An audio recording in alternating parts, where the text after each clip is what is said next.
realistic mesoscale features, let's say, and interannual variability. So this is the first choice that we have made. And now we are starting to think about longer time series using the in situ network, and also using maybe the shorter time series that we have that are produced using our near real-time systems and are really starting. Oh, sorry, there's an echo here. I can hear myself. Okay. So I will switch. You don't like this slide? Okay. I will try to switch. Okay. So for the reanalyses that we are doing, so what we try to produce is a homogeneous and continuous and high quality description of the past. By homogeneous, we mean that in principle, we don't change the production system that we use to produce this time series. We don't change it in time. We use the same system to produce the full time series. It is continuous, it has no gaps. And high quality, it's because we use the best input possible. We use the high quality inputs reprocessed and quality controlled. And we also use atmospheric reanalyses to force the ocean reanalyses. And so what we are trying to develop is to have maybe two lines of products. So the current line of product with spanning the satellite observations era, and a longer time series spanning the in situ era. But for all these lines of products, try to update them frequently, like every month, to produce time extension that goes up to, let's say, 1 month before present, which is feasible today using ERA 5T forcing, atmospheric forcing, which goes up to 1 month before present. So this is already done by some of the regional products, and the global GLORIS 12 reanalysis will soon be updated this way in the service. So this is let's have a look at what of the results of the reanalysis. So I will start with the global ocean reanalysis. This comes from the Global Monitoring and Forecasting Center, and what you see here are root mean square differences in the observation space for the temperature here in the first 2,000 meters and for the salinity in the bottom plot. And what I wanted to illustrate here is the influence that the in situ observation network has on the results. And what you see is the difference between the period before Argo and the period after Argo is beginning to take measurements after 2004. So you see there's a drastic change in the statistics that we get in the differences with respect to available observations that nearly are twice smaller than they were before Argo. So there's a larger uncertainty in the reanalysis before Argo comes into the picture. And so this is this results in the fact that, for instance, in the Earth heat inventory, here a paper from Karina von Schuckmann, what they use, the reanalysis that they use, it's only the reanalysis starting in 2005, and they are not using the period before because there is a large uncertainty, large spread in between the solutions. So there are still, we still need to further assess regional and global warming in ocean reanalysis for the period pre-Argo. So we still have work to do on this specific topic. So what you see on the right is the use of several reanalysis products together with observation reconstruction heat content to evaluate how the heat content trend has increased within several decades. So this is the heat content trend over the last decades. So now I will give you an example of regional reanalyses that are delivered. So here in the Mediterranean Monitoring and Forecasting Center, this is the wave reanalysis, for instance. And here we see that we get closer to coastal users and closer to coastal areas. In particular, these reanalyses are validated against buoys that are quite close to the coast. And these reanalyses are also limited by the number of observational references that we have, but they give quite good results at the interannual and seasonal scale, and also give quite good results for extremes and trends, even if some of the extreme waves are not captured. This is something we will go back to in the workshop. Regarding green ocean reanalyses, what I wanted to illustrate to start this workshop is the number of observations that are available as in situ observations available for green ocean reanalyses. We have ocean color, remind you, starting in the late 90s, but then the in situ network is very sparse compared to the physical in situ network. So these are bioargo floats on the left. And on the right, these are the Copepod database observations that are available for the zooplankton validation. So you can see that the data are very sparse, but still we can do some evaluation using this data. Now, regarding green ocean reanalyses, another challenge for us in the future will be to capture the trends in a ocean carbon sink. And if we look at these trends today in the products we have for the global, we have a trend that is probably overestimated compared to the ocean global carbon budget. So we are in the process of developing the assimilation of carbonate variables in green ocean reanalyses to try to improve this. Now the white ocean reanalyses. This is an example coming from the Arctic Ocean Monitoring and Forecasting Center. What you see is a difference in sea ice thickness for the winter season, and here October, November, and here February, March. And you can see the difference in sea ice thickness with satellite with respect to satellite data, and here with respect to in situ data. So it's working quite well, actually, but there are still biases, in particular in the Beaufort gyre, which is a typical bias in Arctic sea ice reanalyses. And I don't show the result here, but the sea ice extent variability is well captured in these reanalyses. But we have challenges for the sea ice volume and the thickness. So now a few words about intercomparison exercises. So there have been intercomparison exercises in the past, such as ORA-IP, the Ocean Reanalysis Intercomparison Project from Godet, Ocean Predict, Cliver, GSOP, and also the cost action that followed, which was called Evaluation of Ocean Synthesis. And from these were very useful, as they allowed us to really derive which variables were robust, were working well in all different reanalyses, and to identify which were the remaining challenges and uncertainties left. And also we have been intercomparing on a regular basis. Some of the reanalyses are compared regularly in the tropics by multi-ORA by the NOAA. Also, we have the multi-product GREP that will be explained later on in the workshop. And the multi-product approach that is used in the Ocean State Report is another example of intercomparison that has been useful.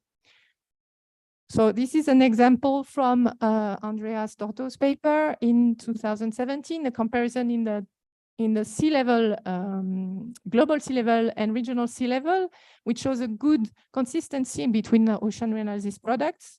Actually, it's working quite well. All these reanalyses usually assimilate sea level anomalies. And the ensemble of reanalyses actually gives better results. If you use them as an ensemble, you obtain better results than objective analyses, especially in the Southern Ocean. But there are still large uncertainties remaining for the long-term trends. And this other example is for the Atlantic Meridional Overturning Cell. And what I wanted to show here, that this is the most recent paper we have on the Atlantic Meridional Overturning Cell intercomparison. And this paper has shown that more recent versions of the reanalysis were obtaining better results with respect to the previous paper. So there is a continuous improvement, and we really need to go on doing these intercomparison exercises because the products evolve, and we need to redo this intercomparison to really capture what has evolved and what is better represented, etc.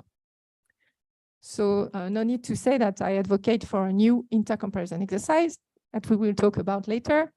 So as a conclusion, I would say that these multi-year products are really essential for the Marine Service. They are used for the ocean state monitoring, and they also used to train real-time applications. And we think that the producers and users need to exchange to better prioritize the next developments. So this is what we plan to do in session 1.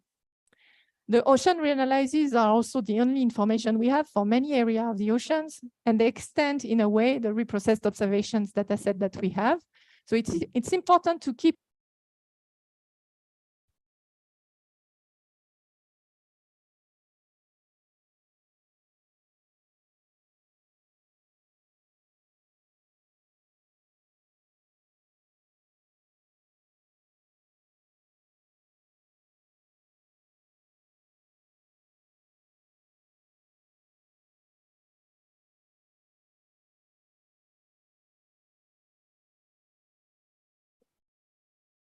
Hello? The old way. So you can't see me maybe, but I have a very nice mic. It's very, but it's working well. No longer, okay, sorry for that. So we need these ocean reanalyses, and we need to keep intercomparing them in a, let's say, a regular way. First, deep in-depth assessments, but also use them regularly as multi-product is also very useful. So this is something we would like to advertise, to push, to encourage. And we're going to talk about this in session 2. And then the final session, session 3, will be about improving reanalyses and the challenges we have, for instance, extending back in time with a very sparse observation network, adding uncertainty information, for instance, using ensembles, or increasing the resolution, adding more processes, etc. So, of course, this is true for physics reanalysis, but also for biogeochemistry, waves, sea ice. And so we will talk about all these components and see and draw recommendations. Okay, thank you for listening. So I think it's better to use this one. Yeah, okay. So I'm very late. I'm not so late, and it's okay. It's okay. So I think, what is the next step? Can Chunshui or Romain tell me? Is there? Yeah, okay, sorry. Thank you. Any questions in the audience here in the room? I was very clear, but their ears are broken because of the click. Andrea. Okay. Thanks, Marie. My question is about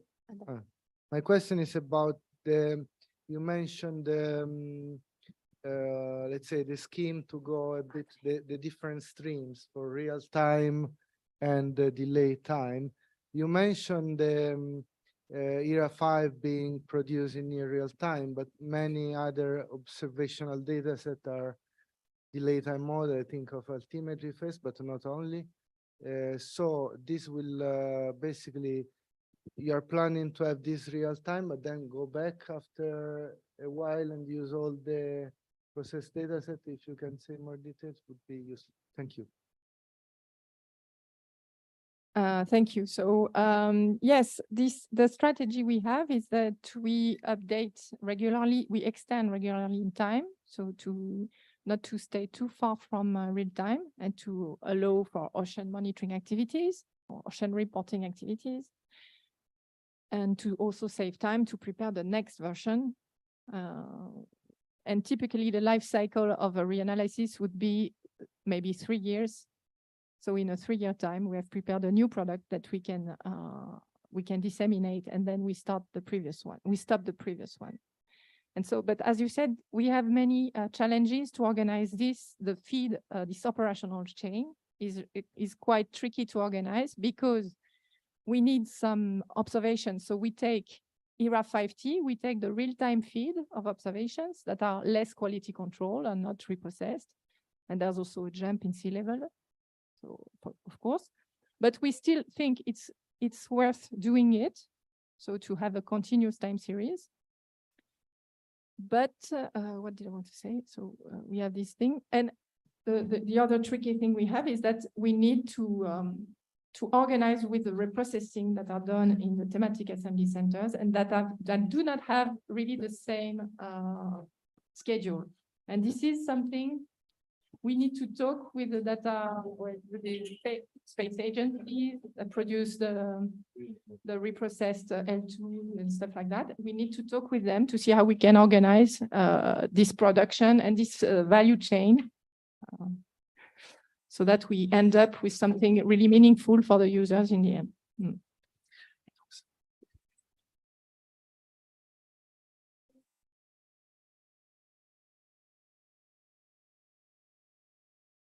Yes, I think we can move on. Of course, as I said, all the questions, we will take them on Slido and answer later.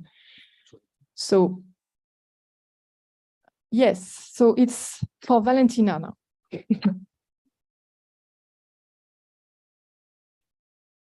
Thank you very much. So my name is Valentina Junta. I'm a product analyst at Mercator Ocean International. And as Marie said, today is mostly about talking about the user needs regarding your analysis data and also understanding a little bit what kind of applications can be built using this kind of data. So I'm not going to introduce Copernicus Marine Service again. This is just to mention that there is a user feedback process implemented in Copernicus Marine Service. And the idea of this user feedback process is try to collect all the user needs, not only from the users of Copernicus Marine, but also across different user communities, such as from external projects, such as Horizon Europe projects, from advisory committees. So we have implementing what is called the Champion User Advisory Groups, which is a group of 18 independent experts where we talk about user needs and applications as well. Then to collect needs through collaboration with other Copernicus partners, through WICAO as well, and from the policy sector, such as from the regional sea conventions. And of course, through different events, such as these ones, such as workshops, trainings, and outreach activities where we talk with the users and we collect the needs. So a little bit about how this user feedback process works. So first, as I said before, we collect all these user needs and feedbacks through different events. Then we introduce all the feedback into a database, and then we perform what we call a technical analysis of the feedback to try to understand where are the main gaps in terms of needs for products, but also for services as well. And then we discuss all these needs internally and try to understand how can we fill those gaps and in the future evolution of Copernicus Marine. And after, if it's possible and feasible, it's going to be implemented and into the service. So as part of our shop, collecting the user needs, we perform a reanalysis surveys each year, trying to collect the needs regarding reanalysis and multi-year products. So we conducted these surveys that it was open during 1 month from the end of June to the end of July. And we ask many different questions to the users. So basically for this survey, we target all the active users in the past year downloading reanalysis and multi-year products. So we have a good participation of around 351 participants. So you can see here in the maps that they are coming from different countries. Well, we have, of course, a a great representation of Europe and Asia as well. They belong to different markets, as you can see here, many from postal services and science and innovation as well. But we have people from the marine and conservation, from event and hazards, and well, from many other different blue markets. They use Reanalysis data for many applications, but most of them they're using Reanalysis data for ocean process studies, for computing long-term trends, but also for initialization for downstream applications. Sorry, there is I think a problem with the colors on the slide, but hopefully you can see something. So we asked a very interesting question to all the users. What do they think, or how they define what is a consistent reanalysis? And we got many answers. And what we did is we went through all the answers, and we kind of collected the main phrases or repetitive words that they were saying. So for them, a consistent reanalysis is one that is accurate, not only especially, but also temporarily. This means that a consistent reanalysis can basically represent all local processes temporarily and scarcely, and that it can represent also extreme events and long-term trends. It is also closer to observations. That means that a consistent reanalysis needs to fit properly the observations available from very different sources, such as Argos, ADCP, well, and many others measurements. It is the one that is properly calibrated and validated. This is important because it has to have some consistency, and also it needs to be accurate for the users to use it. It has to have a good spatial resolution, but without compromising the quality of the data. It has to be really well documented. That means that users can be able to go back into the documentation and to understand how these products were built, which measurements were used, all the methodology implementing as well. So that means that the users can control and check how everything was done to compute these products. It has to have a consistent approach. That means that it has to be coherent, again, especially and temporally, and hopefully without no gaps, and without no gaps in terms of temporal and especially also, and that it can represent very long periods. And that means also what they say about temporal continuity, that it has to have temporal continuity. That means that it has to be a long period of time without no gaps in especially and temporally. So when we asked the users why they believe there are the emergency application, the emerging applications for this use of reanalysis data, we of course got like many answers with different kind of application, very specifics. So we divided these applications in different topics just to have an idea of what it can be done with the reanalysis data. So we can see that there were many applications regarding ocean dynamics, climate change, downscaling, trends, coastal adaptation, forecast, and biochemistry as well. So there is a very wide range of applications that it can be, where reanalysis data it can be used. So when we ask about what do they need to use reanalysis data or to use it more, we got many different requirements. So the first one, of course, is it has to be accurate, and it has to provide uncertainties as well. So for them, the data has to be reliable and consistent. And also, of course, as always, we got some requests about having better spatial resolution, but not only spatial resolution, also vertical and temporal resolution. This is usually a general request for many of the products. Oh, sorry. Also, we got some feedback regarding that the data has to be easily accessible for downloading, that it has to have a continuity in time, and that maybe will be a good idea to have some additional variables such as weight parameters or more biochemical parameters. They mention nutrients, carbon, oxygen. They also mention sea level rise. They mention more trends and yes, and many other variables as well. Regarding the spatial and temporal resolution, this was widely requested by users. They wanted to have better resolution. When we asked them, well, what kind of spatial resolution will suit you best for your applications? Most of them, they say that a spatial resolution between 1 and 5 kilometers, it should be okay for them. And when we talk about temporal resolutions, they believe that hourly or daily data, it's okay for their applications. So you can see that hourly and daily data is actually a general request for all the different spatial resolutions. But most of them, as you can see here on the top corner of the slide, most of them are quite happy and content with the data that is being offered right now. And of course, they always desire to have more resolution, but again, without compromising the quality and the accuracy of the data.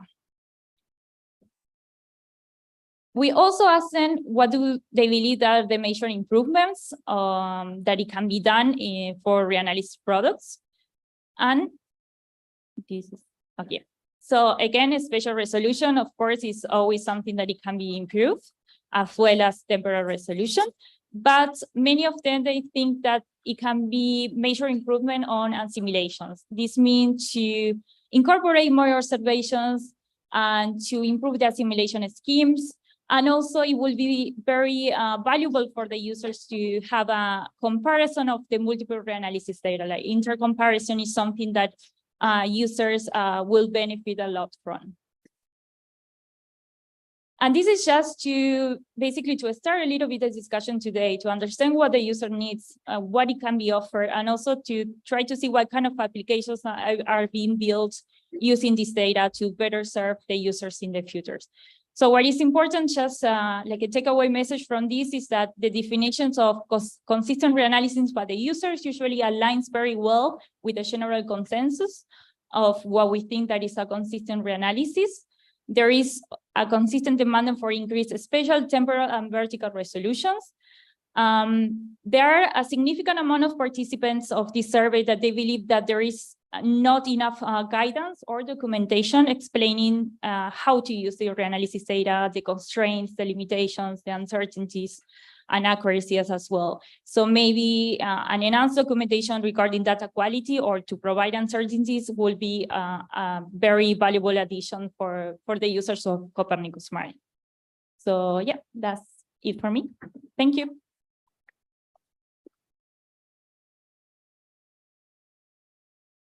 I think we have time for a question. Yes. 1 second. Thanks a lot, Valentina. For the increased spatial resolution, do you think is the request to increase the resolution of the current system or have more downscaled applications which are higher resolution in the coastal region, for example? That is a very good question, which I didn't mention here, but it's true. So in general, they always ask for higher resolution. That is a general request, but some of them, they say that it's not possible to increase the resolution without compromising the data, maybe to offer some data sets that are in specific points or locations with higher resolution. So it doesn't have to be a global product with very high resolution, but maybe in specific regions or that they can use for other kind of applications. Yeah, well, is there any questions? Okay. I think we can move to the next presentation.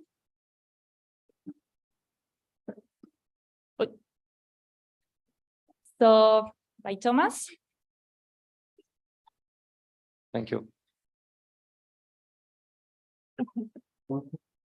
Hello, everyone. My name is Tomasz Dabrowski. I work with the Marine Institute in Ireland. And I'm going to present examples of the use cases of Reanalyses products in my institute. Thank you very much for inviting me to the workshop and giving me an opportunity to talk. There should be more names on this slide than just my name. I'm leading an ocean modeling team, so many people contributed to this presentation. If presentations have to be shared afterwards, I'll have to update this slide. Yep. So just a few words about my institute. Thomas, excuse me, can you speak closer to the microphone, Closer, please? They don't hear you there. Is that okay? Is that okay now? Yep. Yeah, Okay. like you can really speak very close. Sure. Okay. Thank you. So the Marine Institute was set up in 1991. We are a state agency funded directly by a government department, and we are tasked with undertaking, coordinating, and promoting marine research and development, and to provide related services to ensure research and development in the marine space in Ireland that, in our opinion, will contribute to economic development and create employment and protect marine environment. I work in the section that is an ocean climate and information services section. Largely, we are supporting national and international marine research and development. We operate research vessels. We carry out advanced seabed mapping. We do oceanographic and climate science. We have also information systems and development that disseminate data that we collect and generate. We run a number of observing infrastructures, the likes of Marine Data Buoy Network, National Tide Gauge Network. We also do coastal oceanography, and in Galway Bay, where we are located, we also have an underwater observatory. So I'm responsible for ocean modeling in the Institute. We have a range of different models going from hydrodynamics, which are based on ROMS, and we are also experimenting with the CROCO model these days.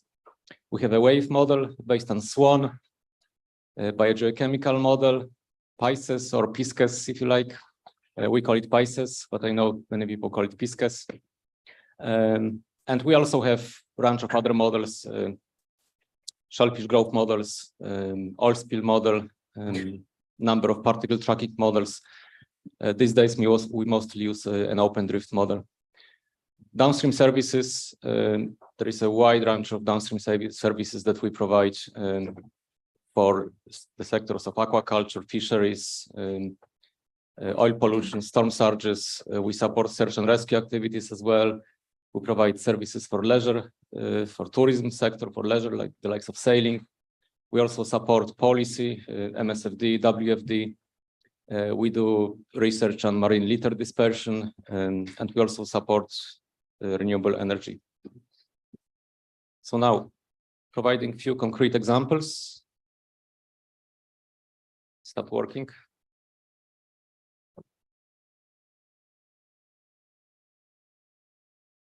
All the other. Yeah.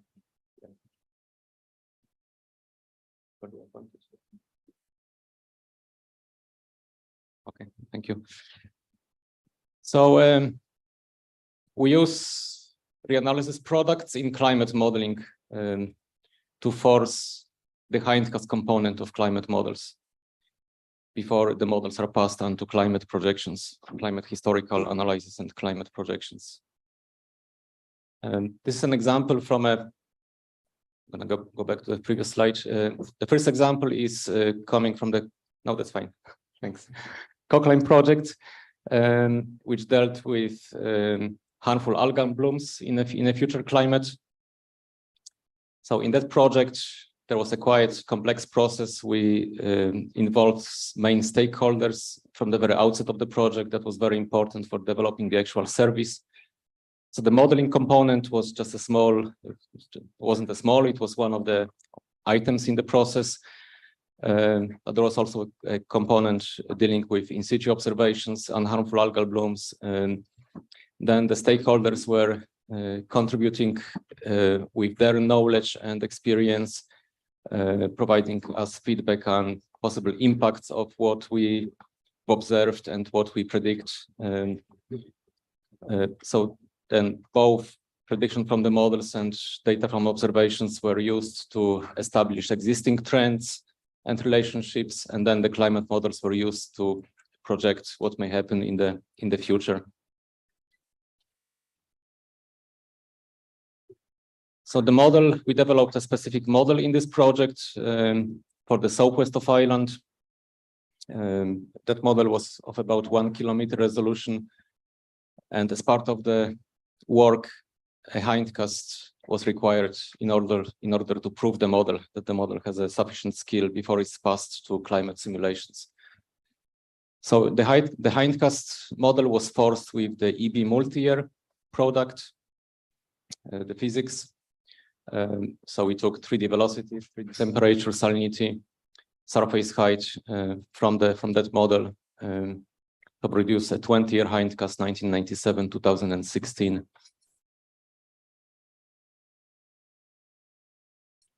Some of the results. So on the left we have time series going from 1999 to 2016.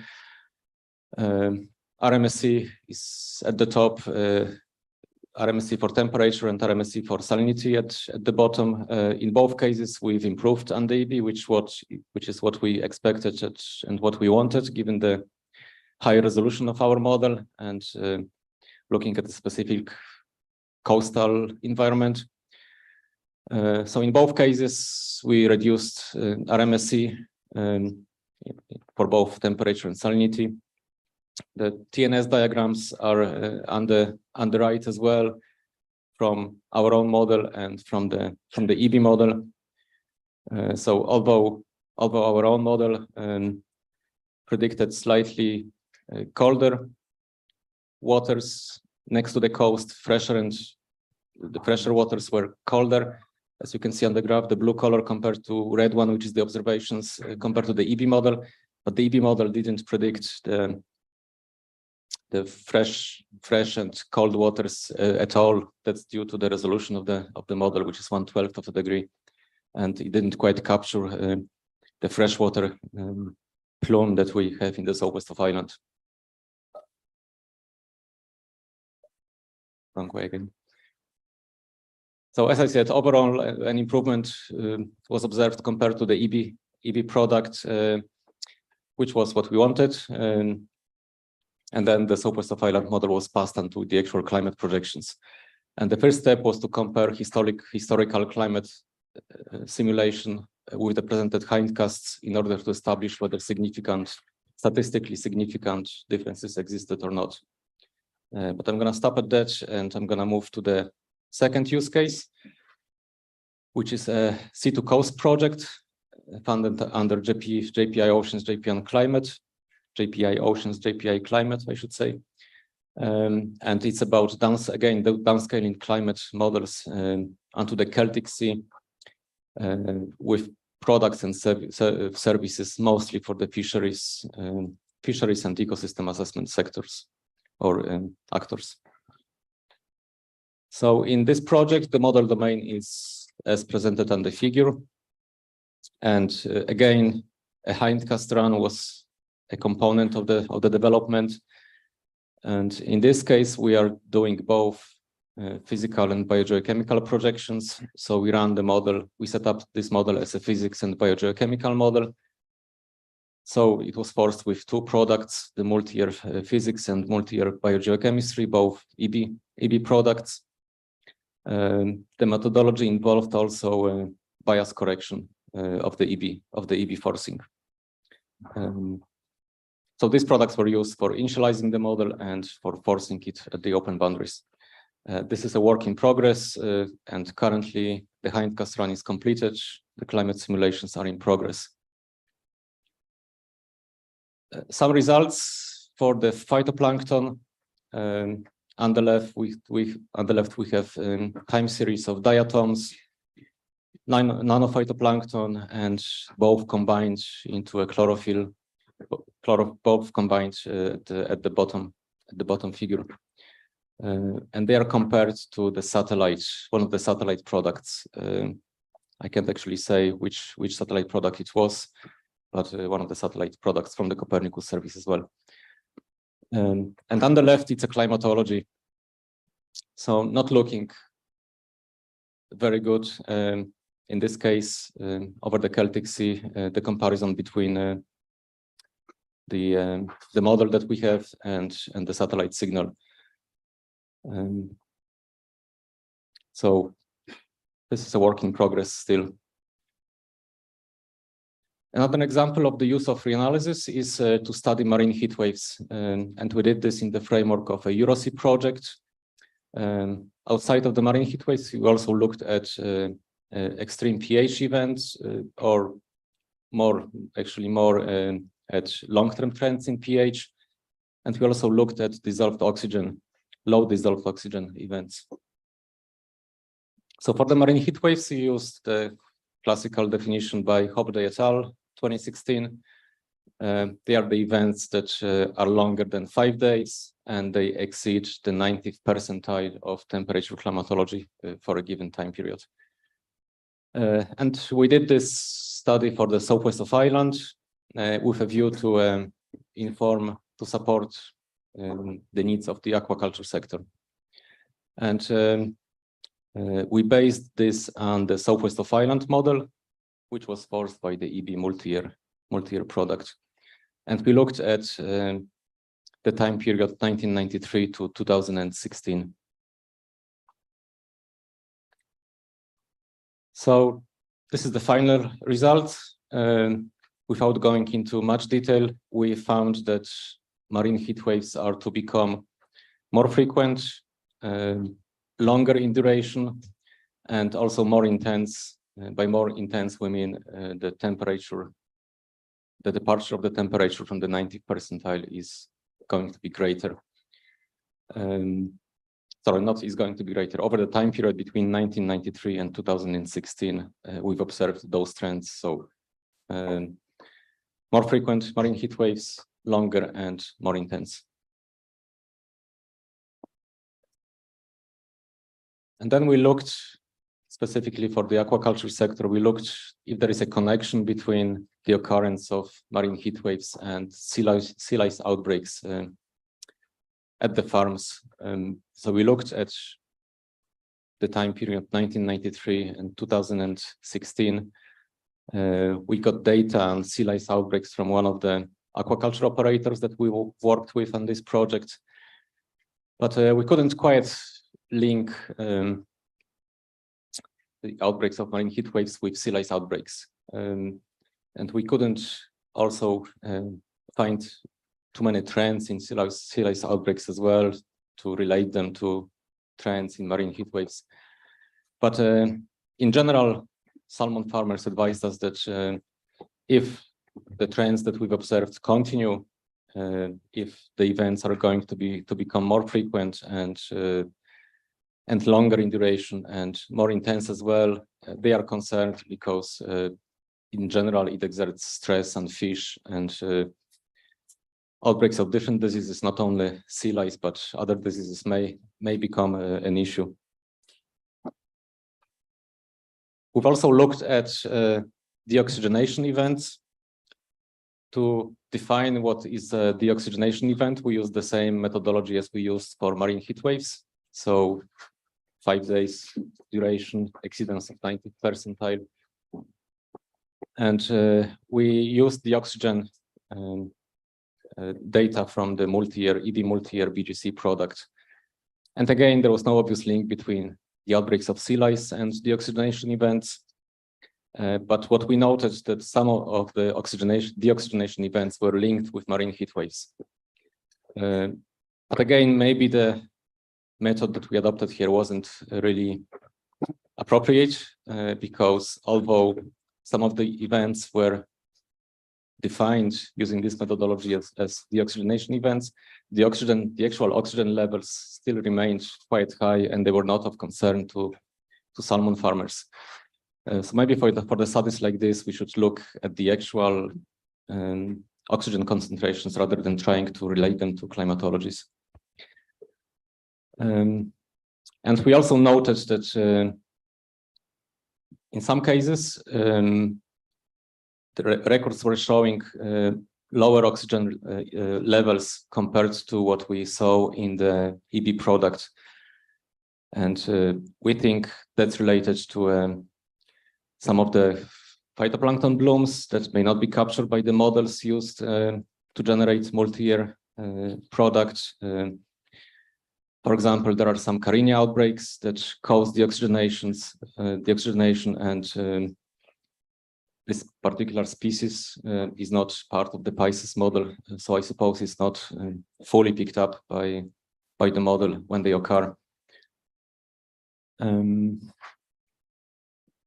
also, I have a comment here that the reanalysis probably wouldn't capture suboptimal oxygen levels due to the excessive decomposition of organic matter at the actual farms, simply because the model doesn't account for farming, and some of the regions are quite intensively farmed, and local effects due to decomposition of organic matter are of concern, and they wouldn't be represented in the model.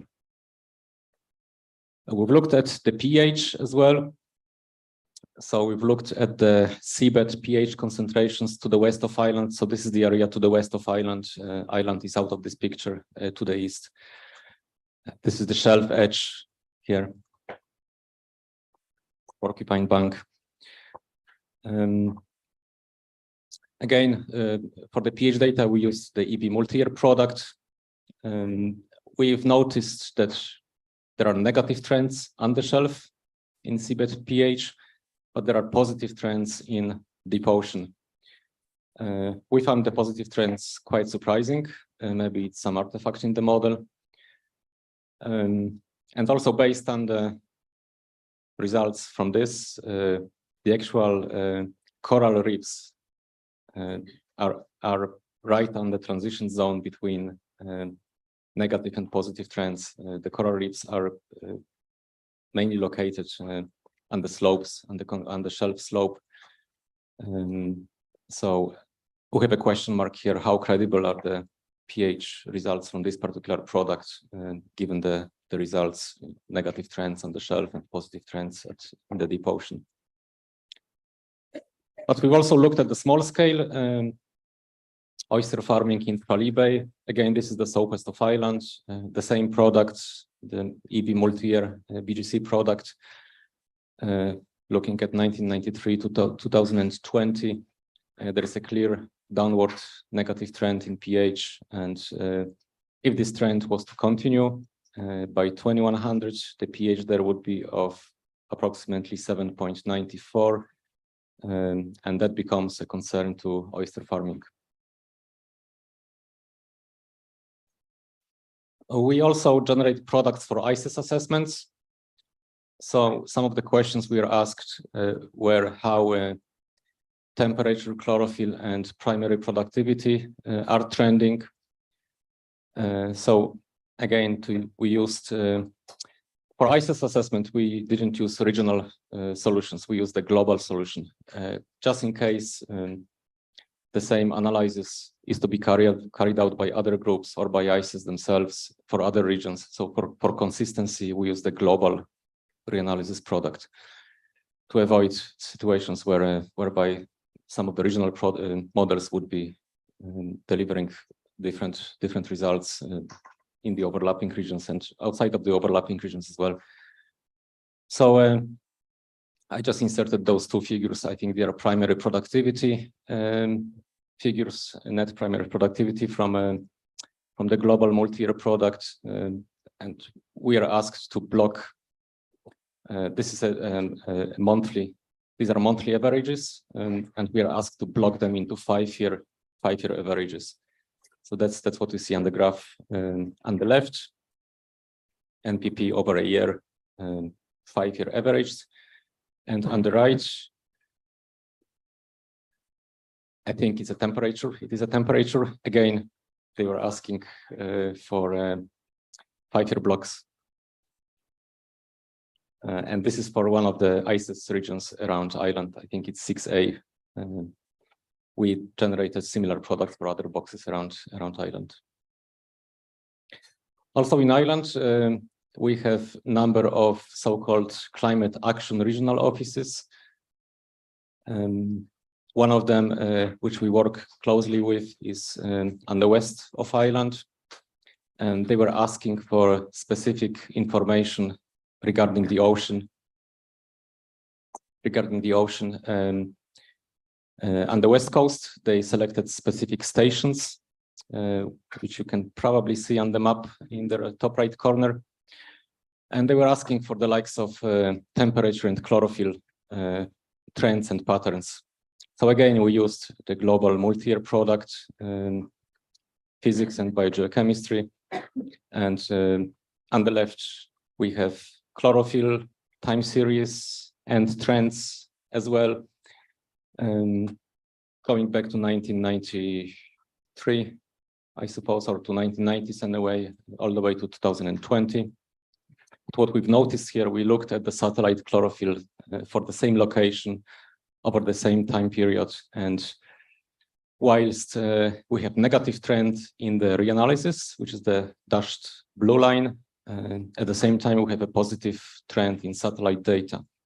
So again, there is a question, which product is a credible product, what we get from the satellite or what we get from the reanalysis. Same for surface temperature. One of the locations, doesn't matter so much which location it is. But again, we have temperature time series, and we looked at the trend in them. And what we get from the satellite data is a 4 times greater trend compared to what we get from the reanalysis product at the very same location. So the last slide. We think that the range of products that are on offer currently, they generally meet the requirements. But one requirement that my colleague passed to me to say here was purely from the forcing our local models perspective. It would be good to have the nanophytoplankton and diatoms separated in the product. We think that the temporal coverage is generally good, but we did have some requests for trends, extending the analysis back to 1980s, 1970s as well. So maybe extension by 1 or 2 decades would be good. Some data sets we think need to undergo better scientific scrutiny. For example, what we've seen in the near-bed pH time series or trends, and also discrepancy between the trends from the satellite and reanalysis. In general, I think I'm sure there is a lot of research going into this as well, but we need to be careful. We need to make sure that global and regional solutions deliver similar information, especially in the overlapping zones. Based on our modeling work that we do for the Celtic Sea, we found that some biases, temperature biases that exist in the EV products for this particular region are actually imported into our Celtic Sea model. So maybe the EV model, I know it's a very specific request, maybe the EV model can be looked at specifically at this issue. And I have the last bullet point is related with developing relationships between chlorophyll and light attenuation, but I can say a few more details about this during the panel discussion. Thank you very much.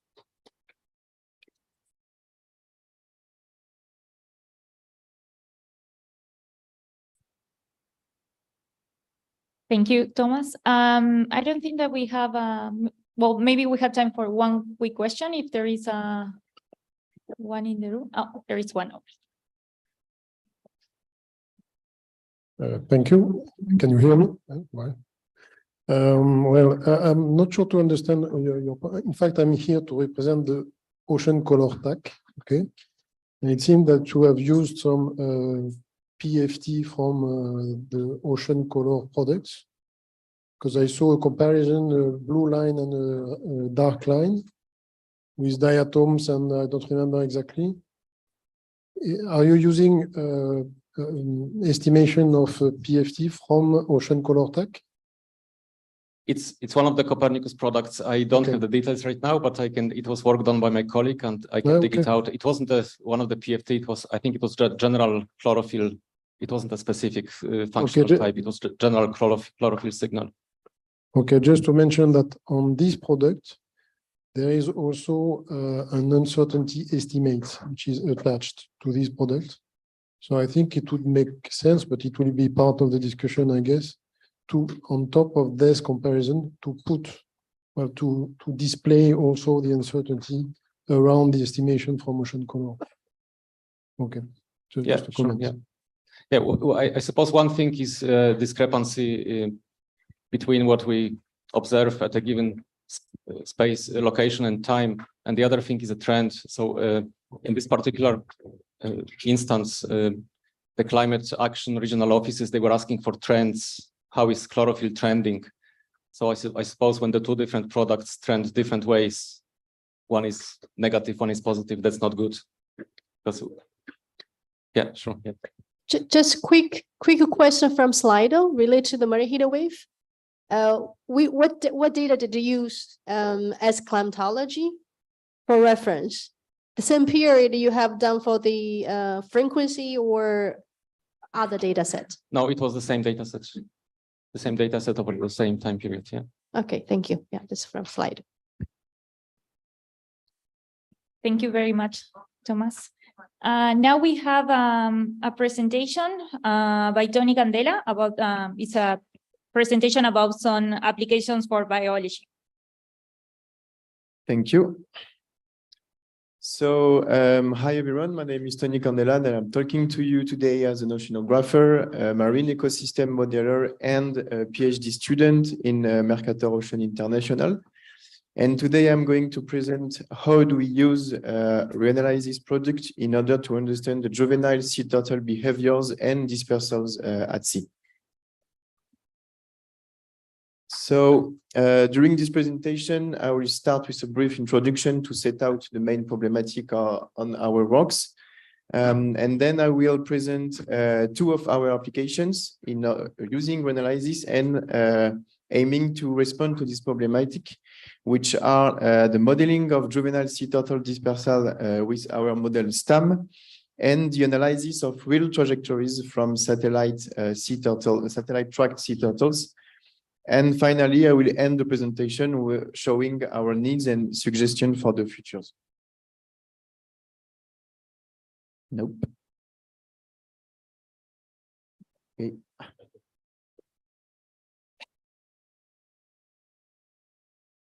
Not. I'll let you do that.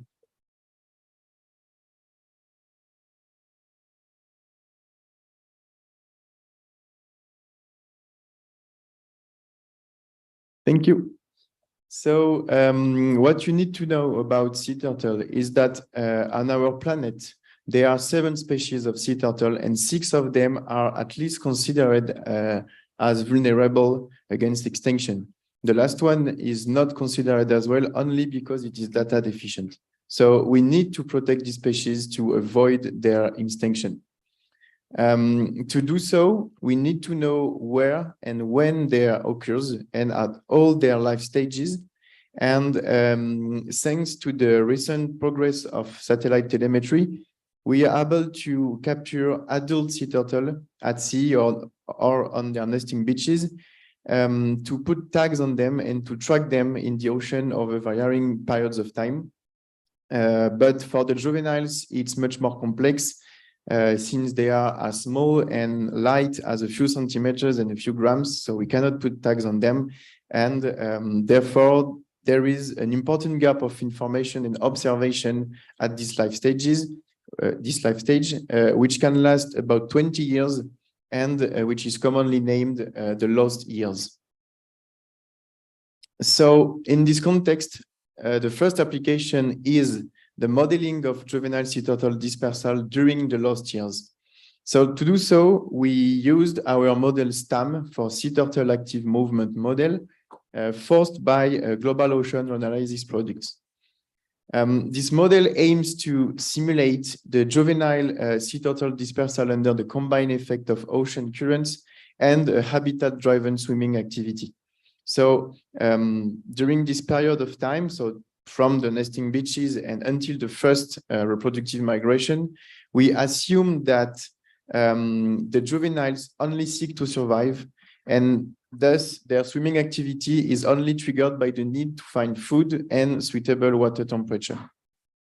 So to perform this, our relatively long-term simulation, about 20 years simulations, we used ocean currents, sea temperatures, and proxies for to approximate the prey density for sea turtles, such as the net primary production, for example, from global ocean analyses such as GLORIS 12, WaveRIS, and Cepodim as the forcing fields. This kind of study is really important to know more about this cryptic life stage. You can see here two examples of results from STAM. So the first one is the position density control of the dispersal of juveniles from Costa Rica, and the animation of the simulation at the bottom. And this study is really important to allow us to discover new dispersal areas to help in the decision-making process to implement conservation measures on a new dispersal area that we can't see with the satellite tracking of adult sea turtles. The second application is the analysis of real trajectories from the satellite tracking data and interpolating the Reanalyses data along the trajectories in order to understand the behavior of sea turtles in relation to their direct environment. So we base our analysis on swimming velocity estimates, assuming that they are specific to the willingness of the sea turtle, and that we can determine it by subtracting the current velocity from the total velocity of the sea turtle from the satellite tracked trajectories. So in practice, we apply this method on a passive object, such as drifter, for example, in order to quantify biases and model errors and to get the best estimation of the currents. And then we apply this method on sea turtle trajectories in order to get the swimming velocity estimates and analyze it.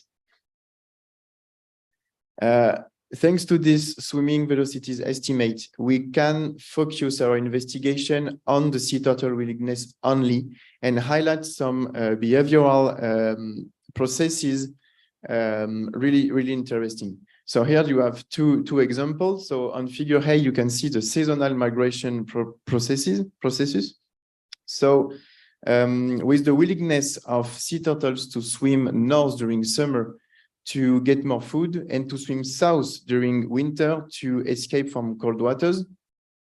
And on figure B, you can see the process of homing behavior.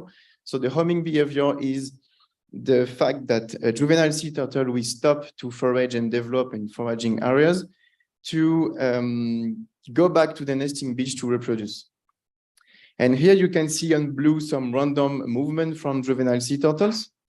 And then at a given time, a radical change in their heading, swimming heading, to go back to the nesting beaches. So it is quite easy to understand that we need as much improvement as possible in the quality of analysis, and to have the less biases in the interpretation of our results. We also want to put an emphasis on surface currents with if possible, I just drink water.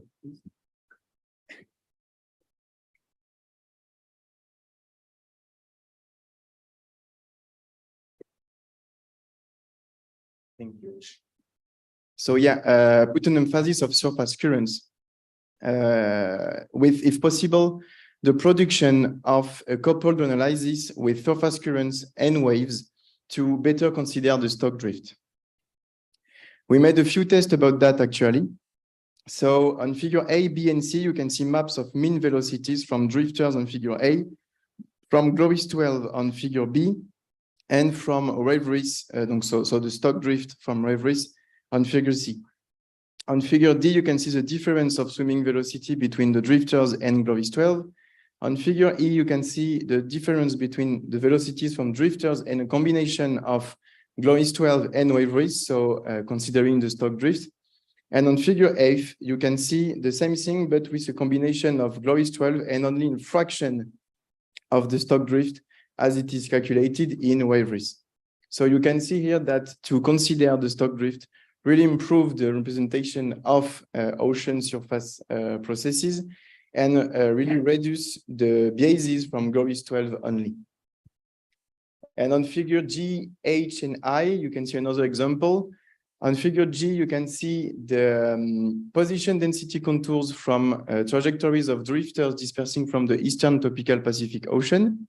On figure H, you can see their numerical representation simulated with Gloris 12. And on figure I, you can see the same thing, but simulated with the combination of Gloris 12 and the stock drift from wave risk. And here again, you can see the improvement and the benefit to consider the stock drift to represent the surface advection from surface current. We would also need to improve the existing biological variables from low and intermediate trophic levels, and if possible, to generate new variables to better approximate the sea turtle specific diets. So here again, you have some example to illustrate this need. So on figure A and B, you can see in the Southeast Pacific, the position density contour from satellite track adult sea turtle from Costa Rica. And as backgrounds, you can see climatology of net primary production from Cepodym on figure A, and a climatology of micronectin density from Cepodym on figure B. And also, although the net primary production is largely used in the sea turtle community to approximate the prey density for sea turtles do not feed directly on phytoplankton. They feed on larger organisms and gelatinous organisms such as micronecton and zooplankton. And here, this result confirms that with proxies like using micronecton is much more consistent with the tracking data. With you see this kind of crescent moon shape in the Southeast Pacific with high concentration of position from satellite turtle and high concentration of micronecton. So yeah, these are our needs to the futures for Reanalyses, and thank you for your attention.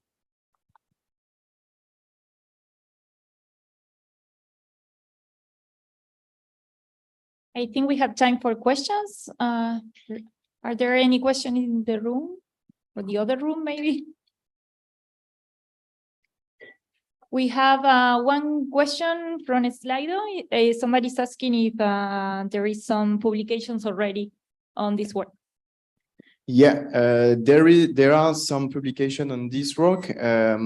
Actually, there are two publications from Lalire and Gaspar and Lalire about the first studies using this model, so STAM. There is also a publication from Gaspar, Candela, me, and George Hillinger from an NGO in the US about a new studies about leatherback turtle in the Caribbean, nesting in the Caribbean areas. And I am writing a paper on the result that you just saw about the leatherback turtle from Costa Rica.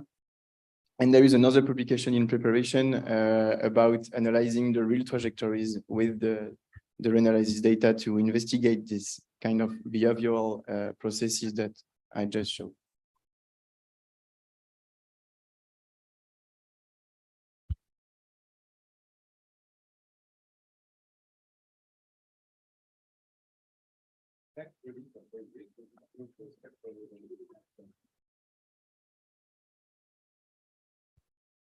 This way. Okay.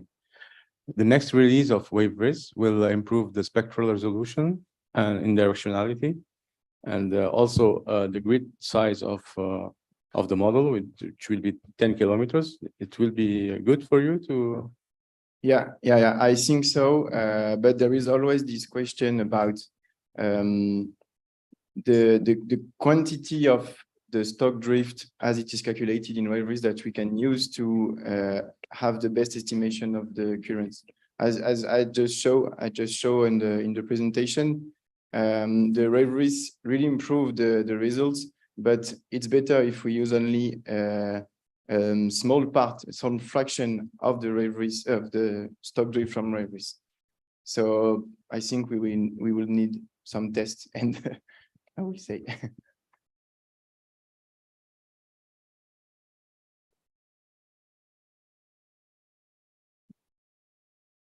A very quick question. In your experience, can you say something about the temporary solution that you need for surface currents to have the results that you show? In the sense, maybe also linked to the previous presentation about temporary solution, hourly, or maybe it's enough less than hourly.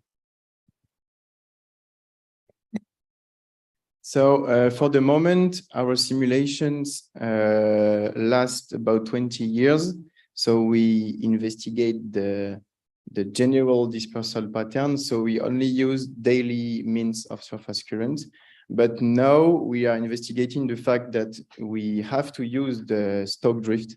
And we made some tests with another product that is smoke. And this product also includes the tide currents.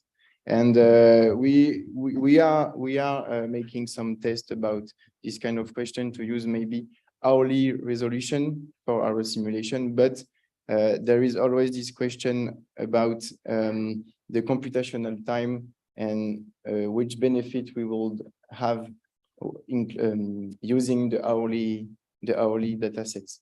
So we have to check that and to see if using the hourly data set will be benefiting us to use that.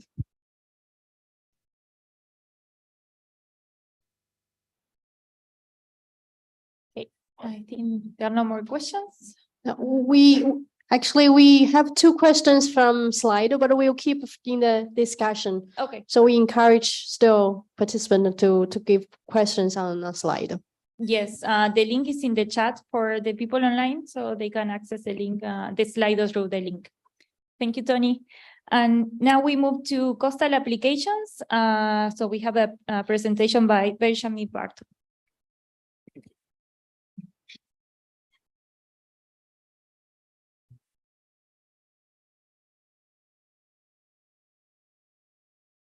Hello, yes, I'm Benjamin Barton, and I'm going to talk about the coastal applications and limitations of the Scottish Shelf Water Reanalysis Service. And this is work we've done with Michaela and people in the Scottish Government Marine Directive as well. So I'm going to start by talking a bit about the Scottish Shelf Water Reanalysis Service, which is one we set up with CMEMS. And then talk about the products used to generate this, as well as go on to applications that the general user community have had for this product, as well as our own applications. And then talk a bit about limitations and gaps when using reanalysis of our own, as well as the CMEMS products. And then a bit about improvements and expectations for the future. So Scottish Shelf Water Reanalysis Service, I'll just call it SSWRS, uses a 3D FVCOM unstructured model. So it uses a triangular grid, as shown here, sort of where you get the dynamic resolution increasing towards the coast. And using this, we've run a 27-year physical reanalysis of the Northwest European Shelf from 1993 to 2019. And this was based on a grid that was previously set up using an early version called the Scottish Shelf model. And what we've done is we've taken that grid and improved the atmospheric forcing, the ocean boundaries and river forcing, and then added the daily SST assimilation to make it reanalysis. Yeah, the original grid, so it's got a dynamic resolution that goes from about 10 kilometers at the boundaries offshore in towards about 500-meter resolution at the coastline around Scotland in particular. And this is being delivered by the Marine Scotland Science, which is now the Scottish Marine Directive. So the CMEMS products that have been used to set this up. The particular CMEMS ones are in bold here, and then we've got some others that aren't CMEMS. So for the open boundaries, got this Atlantic European Northwest ocean shelf physics reanalysis, which comes from Met Office. So this uses a NEMO model. It's actually AMM7, if anyone's familiar with that. And then there's a Baltic Sea physics reanalysis as well, covering the same time period. For the atmosphere, we've got ERA5 data. The rivers are Swedish hydrography called EHYPE. And then the tides are harmonic tides from TBX09 Atlas. Then back to the CMEMS products on the right hand side, we've got the sea surface temperature simulation. And then underneath that is the validation products that we've used, which are delayed mode surface drifters and Cora in situ observation profiles. So onto the use cases now. So this is more like general what people have been using the model for. So there's been some hydrodynamic downscaling, so some subdomains that have been set up by the Scottish Government Marine Directives. So you can see those are here. There's four of those. I think there's another one planned that really focus on the resolution around Scotland. And then so there's a subdomain of that that's been used here by SEPA, looking at sea lice population density and how that's affected by temperature and salinity and the effect that has on the Scottish salmon farms. And then there's upcoming work looking at potential spatial conservation measures, looking at the connectivity between marine protected areas around the UK, as well as with unprotected sites in Scottish waters. And on the right, sorry, this one here, this is work that Michaela's done using Scottish shelf water to look at the tidal energy extraction and the environmental impact of that. So on the right hand side is the sea surface, the current tidal current speed, just mean tidal current speed, and then on the right hand side is the difference when there are tidal turbines set up to extract power. There's not huge differences, and then future work is sort of starting up looking at a similar thing but using offshore wind energy extraction, so wind farms, and looking at the environmental impact of them. We had a workshop to release the SSWRS product, and during that workshop we asked our users what they use the SSWRS or the Scottish Shelf model for. So it's quite evenly spread between the different options here. Some use it to force smaller regional dynamic models, a small amount for renewable energy applications. The bottom one there's particle tracking for sea lice. That's probably the biggest portion. Then there's particle tracking for other applications, new submodel developments set up, and then input for biological habitat models and adapting and running the Scottish Shelf model for their own requirements. Onto this is what work I've been doing, application of the model data to look at the coastal freshwater around Scotland. So the generally the freshwater gets trapped close to the coast by fronts, and this can affect things like nutrients and larvae and pollutants. how they get dispersed around the coast. So we know it gets trapped, but we want to ask, like, where does the freshwater tend to get retained, and what affects the variability in whether it's dispersed or not. And the Scottish shelf water is a good tool to use for this because it has the fine coastal resolution, and we've added lots of high resolution river forcing that's internally variable. So on the right-hand side, you can see that there is a mean of the surface temperature and salinity over the full time period. And then below that, we've got the gradient in those two. So that's the gradient in temperature, gradient in salinity.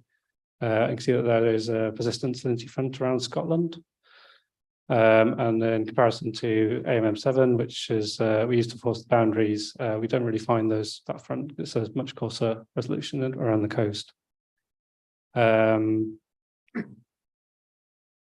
So to understand the variability in whether the freshwater is retained or leaves the Scottish region, I've calculated empirical orthogonal functions to investigate the empirical orthogonal functions on the salinity to investigate where it is at different times. And I look at the first two modes, which make up 45 and 21% of the variability. So on the left is the first mode. If you're not familiar with EOFs, there's sort of two components. There's the time series primary component, and then the spatial map, which so you multiply them together to give you the intensity of the mode within the region. So the first mode has a single pole, so it's showing temporal variability over this sort of time range, where freshwater is entering the domain from the boundaries and rivers. And then the second mode is a dipole. So we've got offshore saline water from the Atlantic that can be drawn onto the shelf, and that sort of in comparison to the freshwater around the coast of Scotland that's sometimes trapped and sometimes released into the Atlantic water. So to really understand what's driving these two modes, I've done some correlations, and the first mode we're looking at now is looking at the correlation. This is the residual current mean. And then I've done correlations with the North Atlantic Oscillation, as well as the mean river forcing within this region that we're interested in. And they both correlate sort of weekly.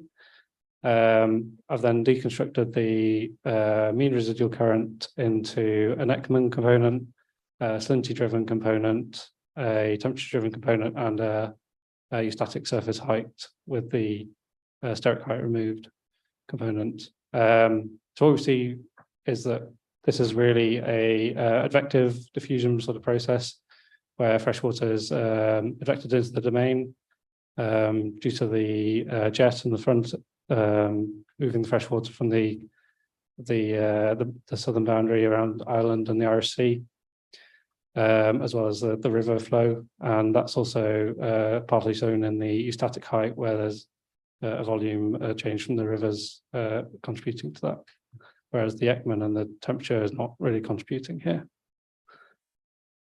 Then the second mode, which is a little interesting.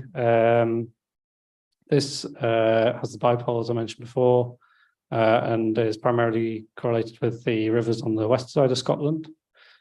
However, it's also primarily sort of wind-driven. So again, I've got the same currents correlated with the salinity primary component here.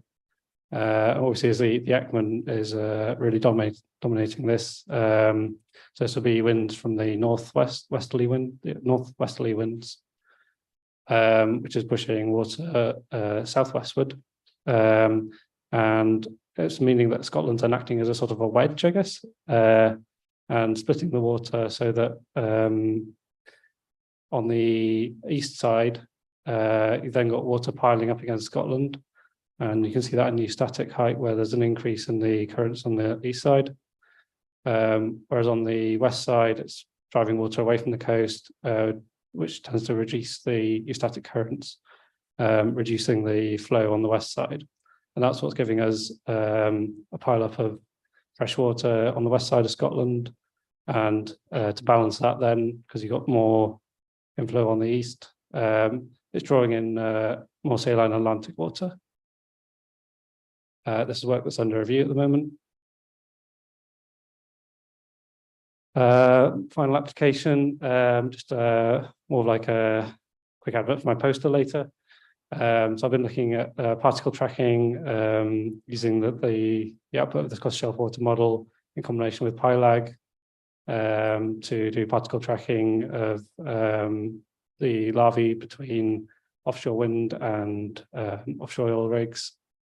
And using those to calculate social network metrics to understand the connectivity between these places. So we've got the degree of how well these places are as a source and how well they are work as a sink. And on the right, this is some validation I've done using a drifter, so that's the black line, and working out how many particles we need to reach full coverage, I guess. So the yellow is 100 particles versus red, which is 4,000 particles. Yeah, so that's just going to be more detail on my poster later.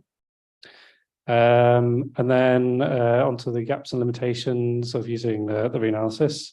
So first, talk about the Scottish shelf water limitations. So the files are like a little bit cumbersome, I guess. They look quite large, and because they're structured, you can't spatially slice them. Then there's the vertical levels, which we've tried playing with a bit, but could do with more work.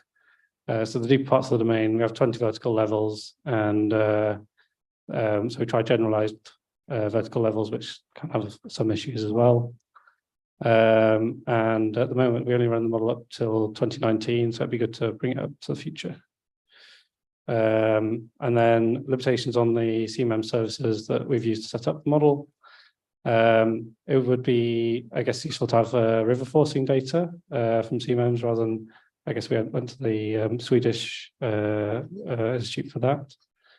And then it would be good to have hourly data. Oops, sorry, hold on. Okay. Yeah, hourly data to force the boundaries. So we end up using the tidal harmonics, but having a coarse resolution model that's higher temperature resolution would be useful for that. So we wouldn't have to add our own tides, and then more coastal data for validation. Just a quick benefit as well that we during the workshop to release the Scottish shelf water model, Scottish shelf water reanalysis service, we asked our users what they thought the benefits of the Scottish shelf water model were, and generally the biggest answer there is the varied resolution across the domain, followed by the region that it covers around Scotland, and the fact that it's a long-term hindcast now rather than the original one-year climatology. Next gen reanalysis, well, what we expect, improvements, I guess, for the Scottish shelf water model, and then expectations in general. So the, I guess, accessibility could be improved, perhaps thinking about data formats and improving, perhaps having a way of extracting a time series at a specific point. And developing perhaps tools that would help you do this to set up new subdomains and extract boundary points to do that. Then in terms of perhaps new model runs, adding biogeochemistry, increasing the length of the run up to 2023 would be useful for newer projects. Analysis on the vertical levels to improve that. And then calculating things like climatology of the whole run that we've got now as a replacement for the earlier version of the Scottish shelf model, and downscaling those into the existing domains that we've got, the sub nestings. And I guess for the maybe wider community expectations, improvements to reanalysis could be improving the river forcing in shelf and coastal applications of reanalysis, as well as the coastal resolution, and then coupling with biogeochemistry. So to conclude, Scottish shelf water reanalysis fills its niche, where we apply reanalysis to coastal environments. And we've looked at the applications of sea lice spreading, oil and gas and wind farm larval connectivity, as well as the tidal stream energy extraction. And then my recent work using the Scottish shelf water to analyze the coastal freshwater and look at the Slindy fronts and the Rofi around Scotland, and look at the advection and diffusion of the freshwater and the Ekman transport driven mode as well. Next generation could include biogeochemistry and extending the run up to present, and wider improvements could include improving coastal and river forcing. Yeah, that's it for me. Thank you.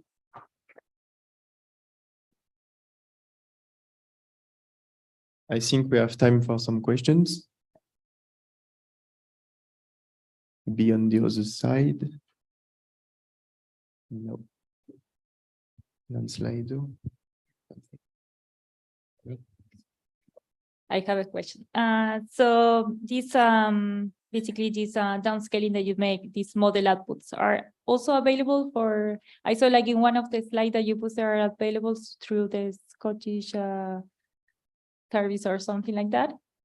Maybe could you explain a little bit more? Yeah, so at the moment, I think they are available through the Scottish shelf water, the domain that the Marine Directorate of the Scottish Government is hosting them. At the moment, they are only as a climatology using the earlier version, where so the earlier version of the Scottish shelf model, not the reanalysis service, was just run as using climatology forcing, so only run for 1 year. And so that's what those subdomains have been set up to use as well. Yeah, so yeah, it'd be good to generate those with the actual hindcast data that we have now. Thank you. Other questions? No. Okay. So thank you, Benjamin. And now we are going to hear Anouk Blau about the application for physical biochemical modeling. Thank you. Can you hear me well? Yeah. Okay, so thank you for this presentation. I've given the opportunity to give this presentation. Yes, no, wrong. Yeah. So I'm here to represent a group of colleagues from Deltares. Deltares is a research and consultancy organization in the Netherlands. We were founded to prevent the Netherlands from flooding, because a large part of the Netherlands is under sea level. So we started with physical models like with water and stones. And now we do mostly numerical modeling, both for our own government, but also for clients worldwide. And we use a lot of CMEMS reanalysis products. I asked input from a range of colleagues from mine, physical oceanographer, modelers, and also biochemical modelers. So I wrap everything up together with examples from their work. So I don't know all the details from everything, but I'll give you an overview.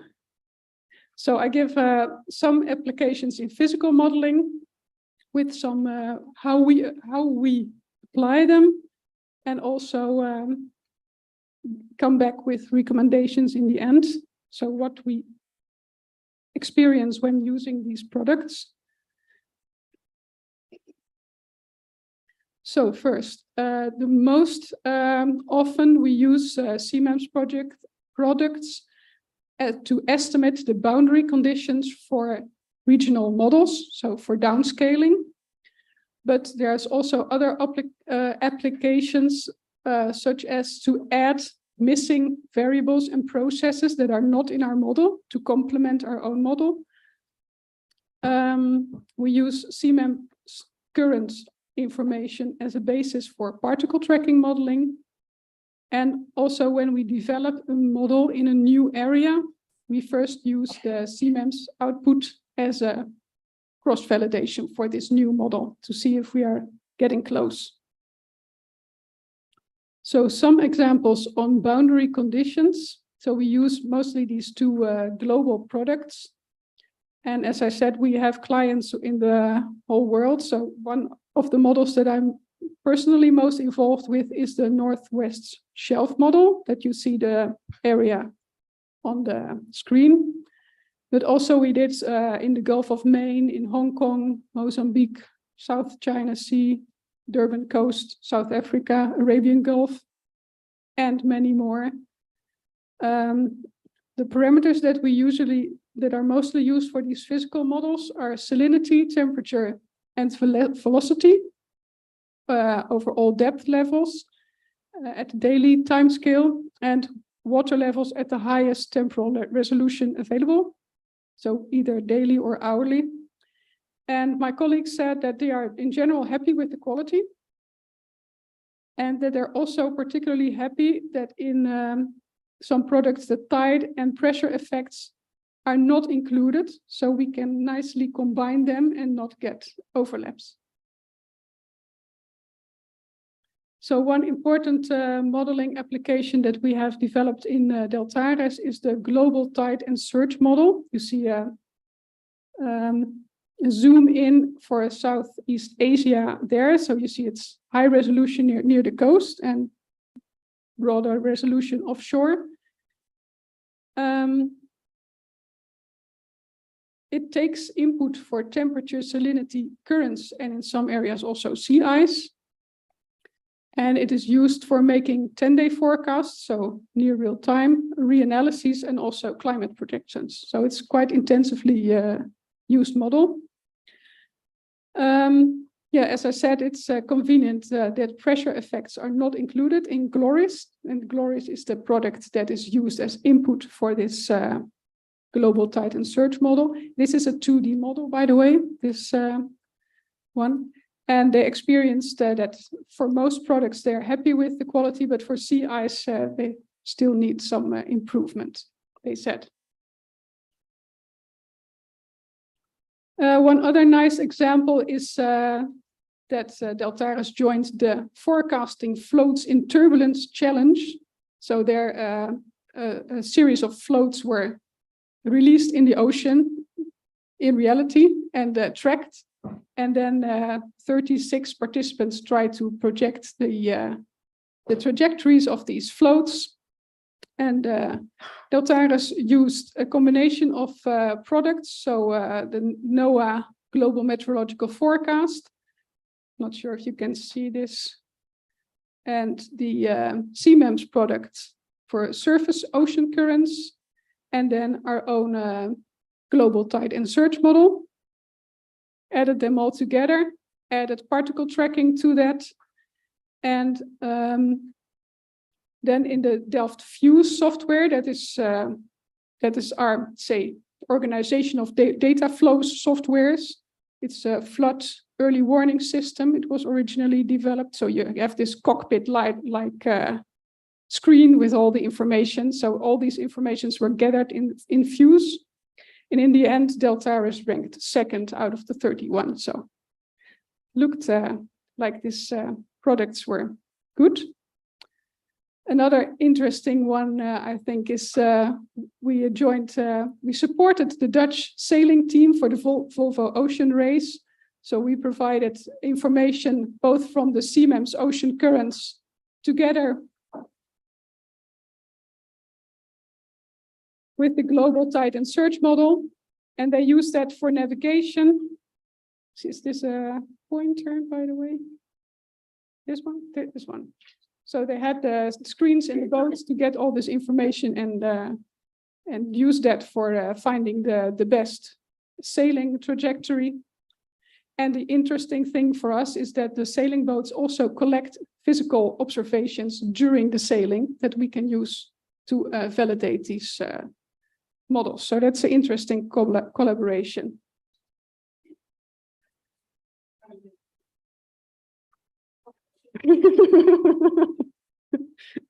Yeah, they had sensors in the boat, but I don't know more specific details. But I can get you into contact with people if you really want to know. So then we move on to the applications for biogeochemical modeling that I'm more familiar with personally. There we use it also mostly to estimate boundary conditions for downscaled models, and also sometimes as initial conditions for downscaled models, particularly in very large domains where it would take very long to spin up. So these are all the processes and variables in our biological model. So you have the nutrients, nitrate, ammonia, phosphate, silicate. You have 4 species of algae, not species, species groups. So diatoms, flagellates, dinoflagellates, and phaeocystis. Particulate organic matter, benthic grazers, detritus in the sediment, and also dissolved oxygen and total inorganic carbon. So we also have the carbon cycle included in here. And we use that in very many areas. These are some examples. So the Northwestern Shelf model, this one, with a variable resolution. Going to the coast, it's 1 kilometer, and here it's more like 8 kilometer, 4 nautical miles. We also use it here in the Gulf of Maine, particularly in the Massachusetts Bay. And a new one is in the Dutch Caribbean islands. So we have a few here in the north of the Caribbean and a few here in the south. So we have 2 model domains that we force with the CMEMS model. And then we have more variables in our model than are in CMEMS. So we make these translations. Some are very obvious. For ammonia, we have no information, so we assume 0. And here for particulate organic nutrients, we have no information dissolved. So we all derive this from phytoplankton C, which is the only thing that we have for organic matter. But they have not the same temporal dynamics. So it's a bit limited, this approximation. And also we have different groups of algae, so we just assume at the boundaries that it's all dead when it comes in, and then it has to spin up in the model to find its own species composition. One interesting one that I was involved in myself is that we have with the OSPAR working group for ecological modeling, ICG-EMO. OSPAR is the policy framework working for all Northwestern Shelf. We have run a modeling ensemble to estimate the historic reference conditions, and those are used for estimating MSFE thresholds for eutrophication. So when is the quality of the ecological status good enough? This is all published in this paper van Leeuwen et al. This year, so if you want to read more details. And we have run these models all with the same forcing conditions as much as possible. And one very key thing is how much nutrients come from land. So I just discussed how much nutrients come from the ocean, but for eutrophication, how much comes from land is very important.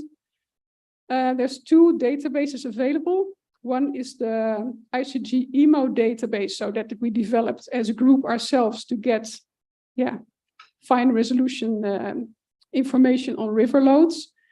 And we have for some rivers very good information, daily interpolated many variables, but a lot of the rivers are missing where we didn't have the contacts. And there's another one that is developed by the countries delivering legally obligatory information to OSPAR. So they have to report on how much nutrients they get into the sea. And that is very complete, but it's very limited. It's only total loads per year. So we are now combining these two, and we see we have run scenarios with both data sets. They give very different results. And that is, an issue. And also, for the initial conditions, we used CMEMS data at some point for 2006, and we found that it was way too low compared to the EMODNet observations. So then we replaced these initial conditions from CMEMS with interpolated EMODNet data. And I must admit, I don't know exactly how the CMEMS model is forced, but I have a sneak suspicion that also the river data are not complete. We are struggling with it. Could be that you have already solved it. We would like to know. But this is an important issue, and it adds to what you just said also about river discharge information. It's super important in these areas. One application in the Dutch Caribbean, there we are looking for the influence of the islands on coral degradation through nutrient release from land and from suspended matter from land. So we make a model for total nutrients and total suspended matter, and then we need boundary conditions. And then again, we run into this issue that the total nutrient information is not complete because we only have nitrate and not the total nutrients. So we would really like to have total nutrients and preferably particulates, dissolved, organic, all separate. But I don't want to over-ask, but that would be ideal. And there may be a similar issue with the South American rivers, because if you look here, this is these Dutch islands here, and you see that these South American rivers really have a big influence in this river, in this area. So I don't know how well they are represented in the model, but I think the same issue for that river discharge is important and river loads are important is relevant here, but we haven't checked. So then we come to the overall recommendations, and many have already been mentioned. One is that hourly water levels are not always available from the Reanalyses product, and that would be really nice as a forcing for our models. Another remark that was said by two colleagues is that in era 5, you now have a really smooth transition, apparently, between the Reanalyses and the forecast data sets. And that would be very nice if it would be the same in CMEMS, because you often use them combined. So that was one wish. One that I also already heard is more information about the model quality, and then particularly in space, like which areas are well represented and which areas are maybe less well represented. And a practical one, a bit more clear error messages when something goes wrong with downloading through Opened Up.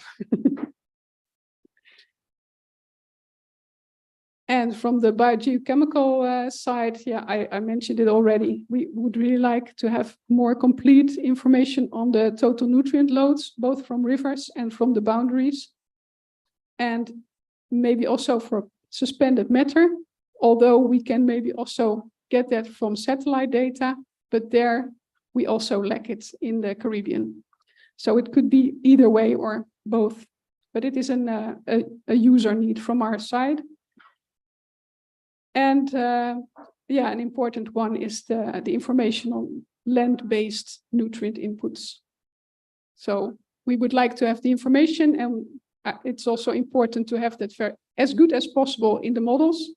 And for the Northwestern Shelf, we recommend to use this combination of OSPAR RID and ICG EMO datasets, and maybe elaborate further on it and make a new product, CMEMS product. That would be fantastic. So that's all. Thank you for your attention. So we have time for questions. Is there any questions? Yeah. Hey, very nice presentation. I was wondering about the river output for nutrients. Is there data out there? Is it completely lacking? Is it unavailable, or is there a plan to have kind of a global coverage of what comes out of rivers in terms of nutrients?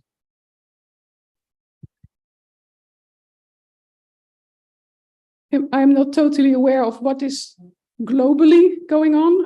In Deltares, we have these two that I mentioned from OSPAR. And there's also the eHype dataset that was also mentioned by somebody. That is a modeled dataset from a hydrology model. That is, we have seen that in a project was very good, pretty good for hydrology, but for nutrients, yeah. So yeah, it would be nice to have some really good product based on models, observations, smartly interpolated. But as far as I know, it's not yet available. And I don't know what CMEMS models use actually as input. I guess you are also looking for a good available data set.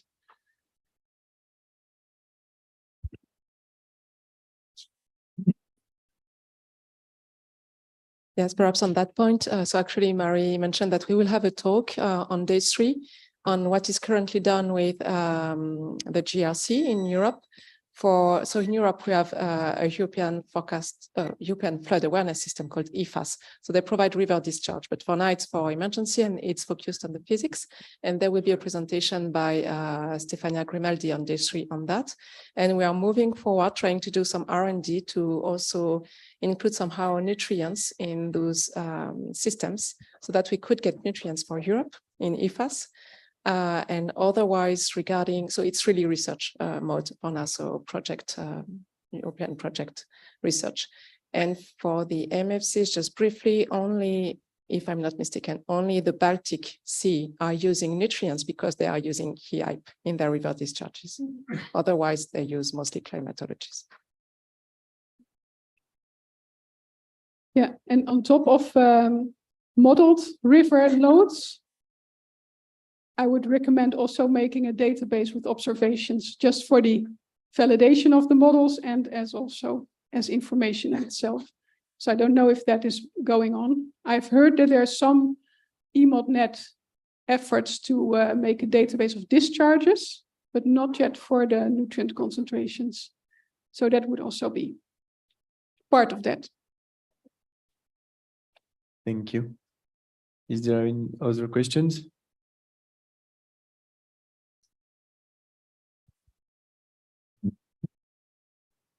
Thank you. So maybe I've missed it, and if so, I'm sorry, but I didn't quite understood how you are using Copernicus Marine data for temperature, salinity, and currents in addition to GTSM. So are you just combining them to get, for instance, temperature, salinity, do you get steric sea level on top of what you have with the tides and the surges?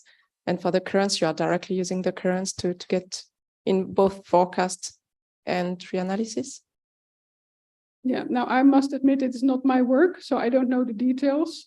But from what I understood, they take the impact of these variables on the prediction on water levels, because the global tide and surge model predicts water levels for flood forecasting. So they take the information to predict water levels. And I don't know how.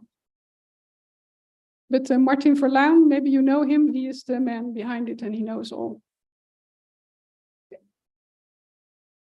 Thank you. And yeah, I think that's it. Thank you. So now we are going to hear Melissa Menendez-Garcia, which is online, I think.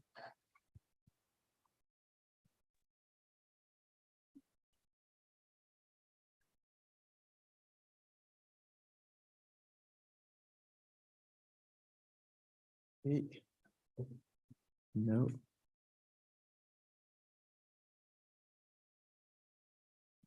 Okay. Do you hear us, Melissa? We can't hear you.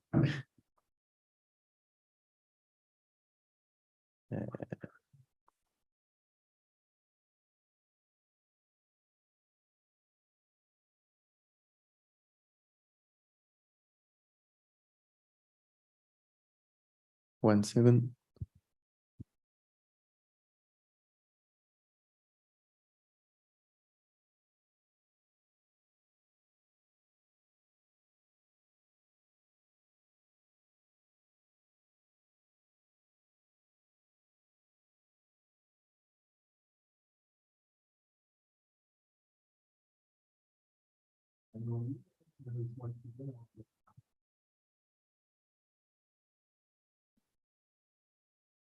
we are trying to fix the problem. So because we cannot hear you, but I guess that you can hear us, right?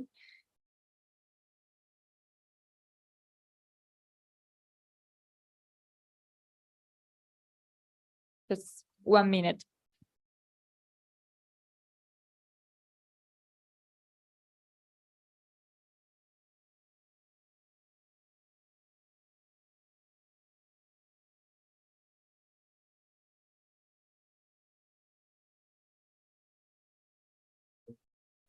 Can you speak? Yeah, no, still we have a. Maybe it's your headphones or.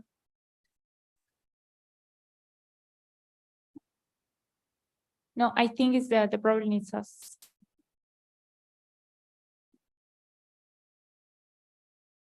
Can people online can hear Melissa?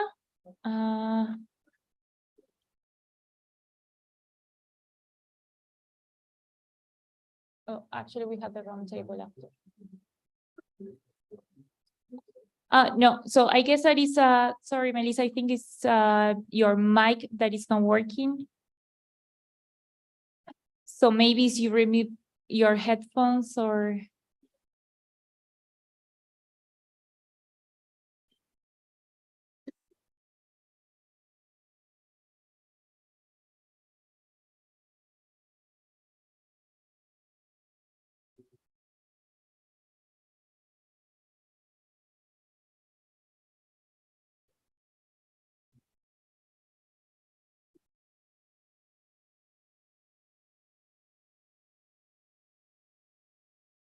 Maybe if, can you check that you have the configuration right for the sound in Zoom?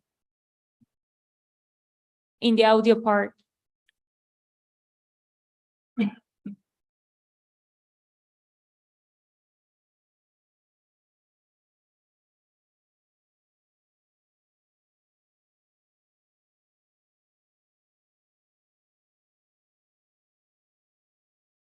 If not, we can make the coffee break now and try to fix the problem in the meantime.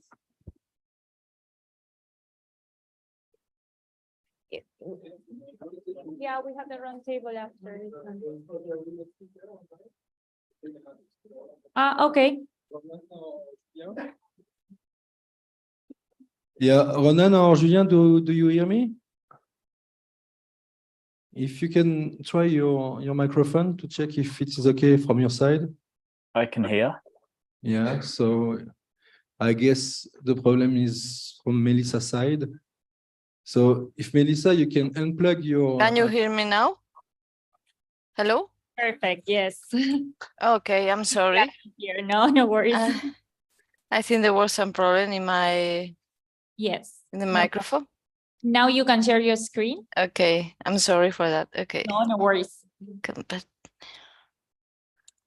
Okay. Can you see the screen again? Yes, perfect. And in the presentation way? Yes. Okay.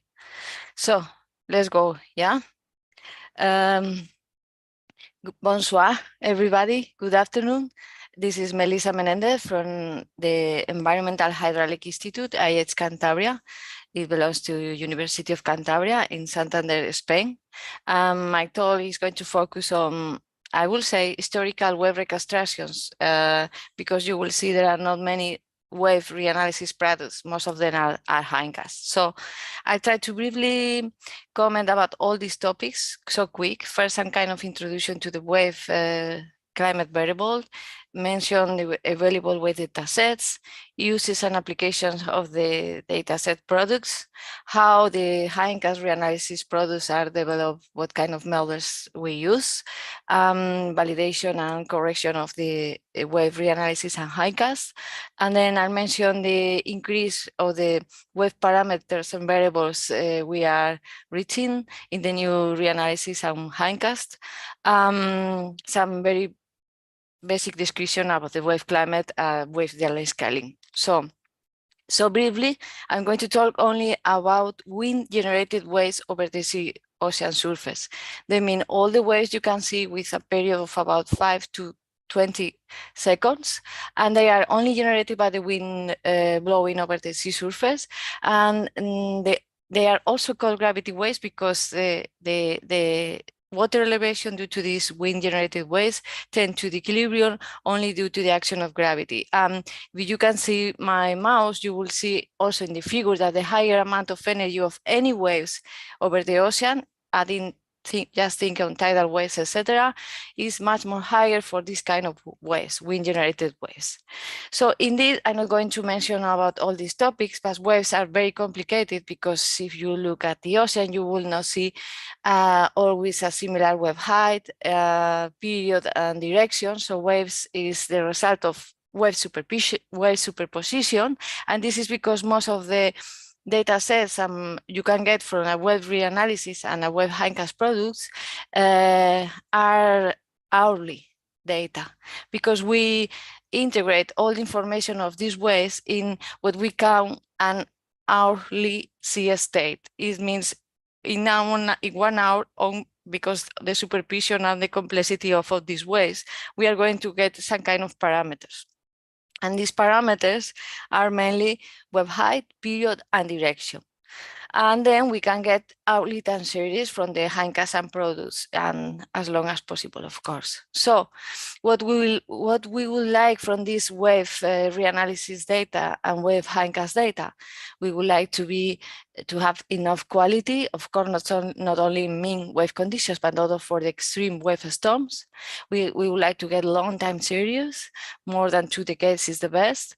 We would like to get high temporal resolution. As I mentioned, we used to manage hourly time resolution.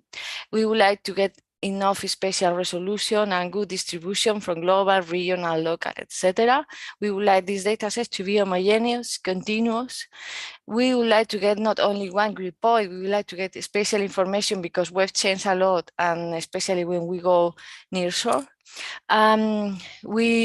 We need multivariate data. As I mentioned, at least wave height, period, and duration is very important. And this can be, these general recommendations are for any kind of application we are going to develop with this wave data. Engineering applications, they can be design, maintenance, etc. Coastal management require a lot of wave data information, any climate analysis, but also for the risk assessment, for structure offshore, but also for coastal impacts. So in general, yes, I'm showing here some kind of applications and some kind of studies in which wave data is required. They define, of course, the sediment, erosion and sedimentation of the coastal processes, the beach shape. They are also very important for port operability and coastal defenses structure, and they are define the reliability of any structure, a floating offshore structure, a fixed offshore structure, but also the over elevation over sea level we can get due to the waves. So this talk is going to focus on reanalysis and hindcast. I'm going to include both because, as you know, the only difference between reanalysis and hindcast is the assimilation procedures, and there has been indeed nowadays only 2 wave reanalysis products worldwide. The first one has been developed by the European Center, by my colleague Jan Billot, and it is indeed included in Copernicus system. And the second one has been developed by Copernicus, Mercator, in collaboration with Meteor France, by Stefan and colleagues, and it is quite recent in comparison with the previous one. The previous one development by the European Center is called the ERA 5 web reanalysis. Okay, so this is because we used to manage a lot of web hindcasts at different scales from global to nearshore. This is because it's very important for us also the available information from in situ measurements. I'm thinking on buoys, buoy records, and also satellite information. They can provide information mainly from altimetry and scalerometer. Okay, so the only way to get continuous, homogeneous, and long records are the wave reanalysis and hindcast. So how we can develop these data sets, the wave data sets, by running numerical models. The first thing I like to stress is these wave data sets are not included in the ocean and atmospheric models. Even they are not included in the atmosphere-ocean coupled models. So they are independent models that used to be run after getting the outcomes from the wind fields, etc., from the atmospheric models. And all the models nowadays are third generation wave spectral models. They are able to generate and propagate the waves in many different ways depending on the model. And just mention here the most common models you can find. One from the European Center, WaveWave3, is, I will say, the most common model used at global scale. And then if we go nearshore, we can go to SWAM and others.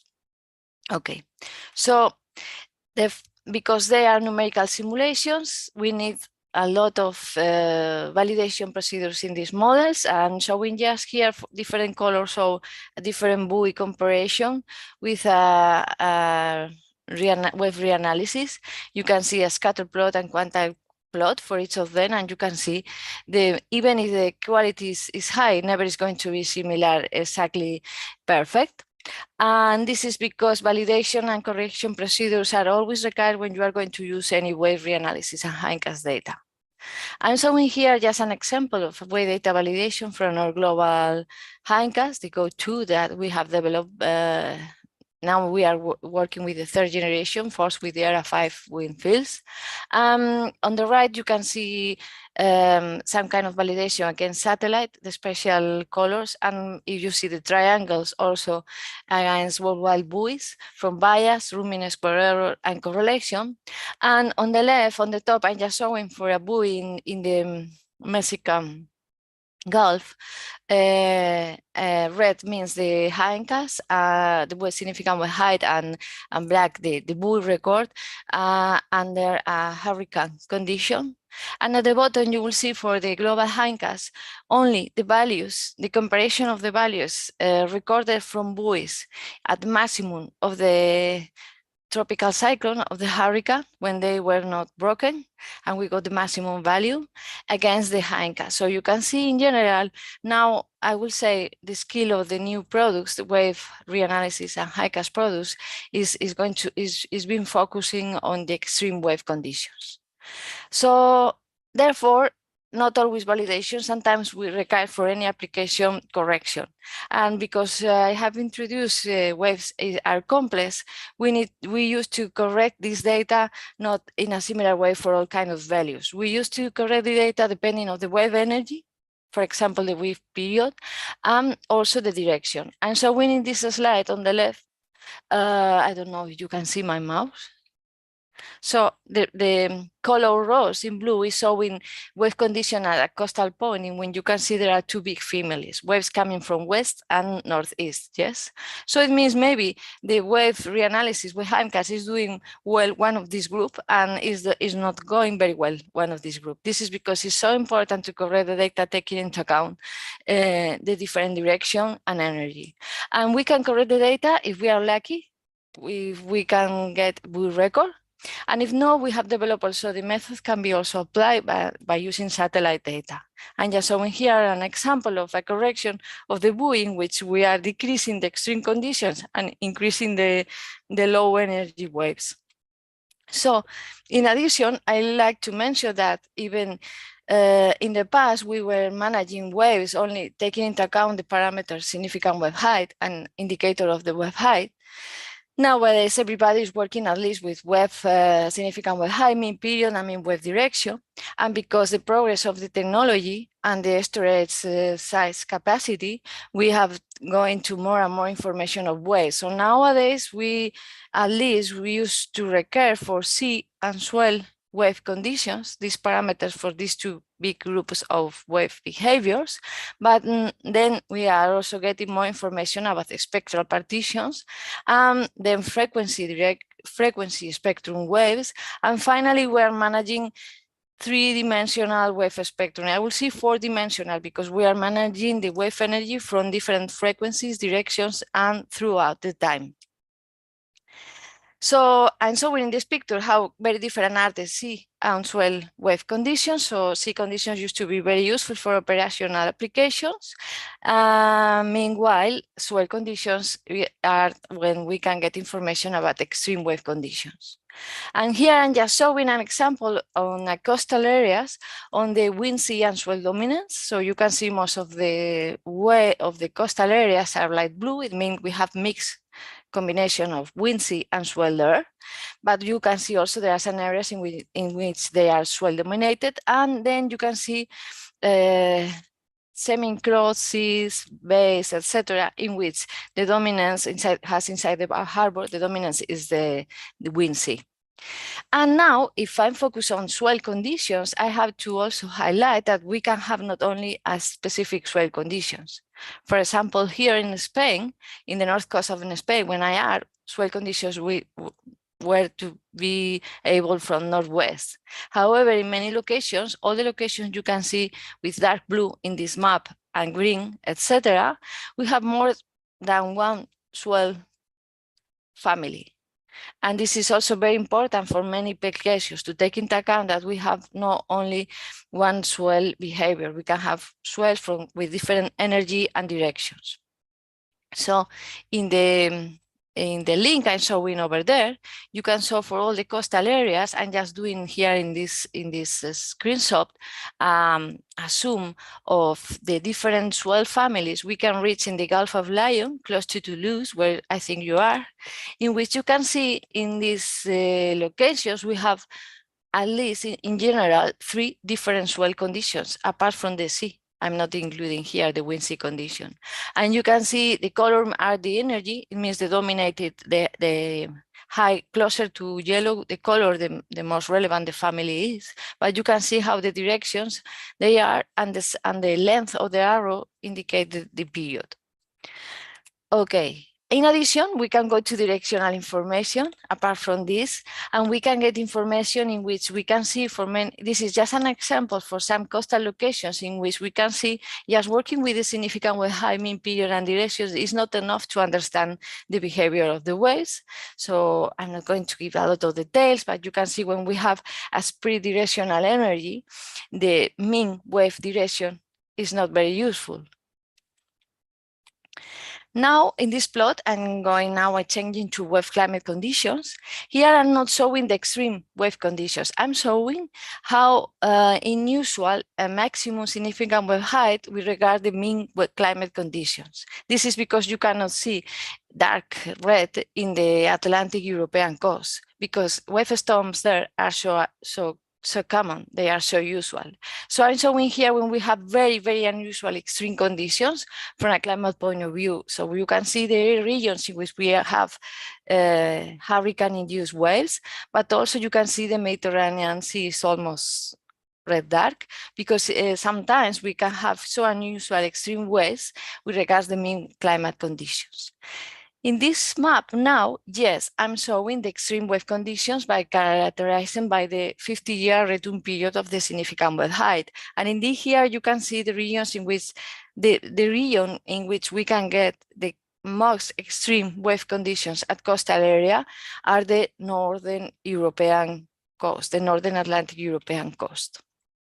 So now I'm moving quickly to downscaling because I have so many information, but I have not mentioned the spatial resolution for its data set. So the wave downscaling is so important at regional scale, and it can be done from many different ways, approaches. They can be done by just running numerical models.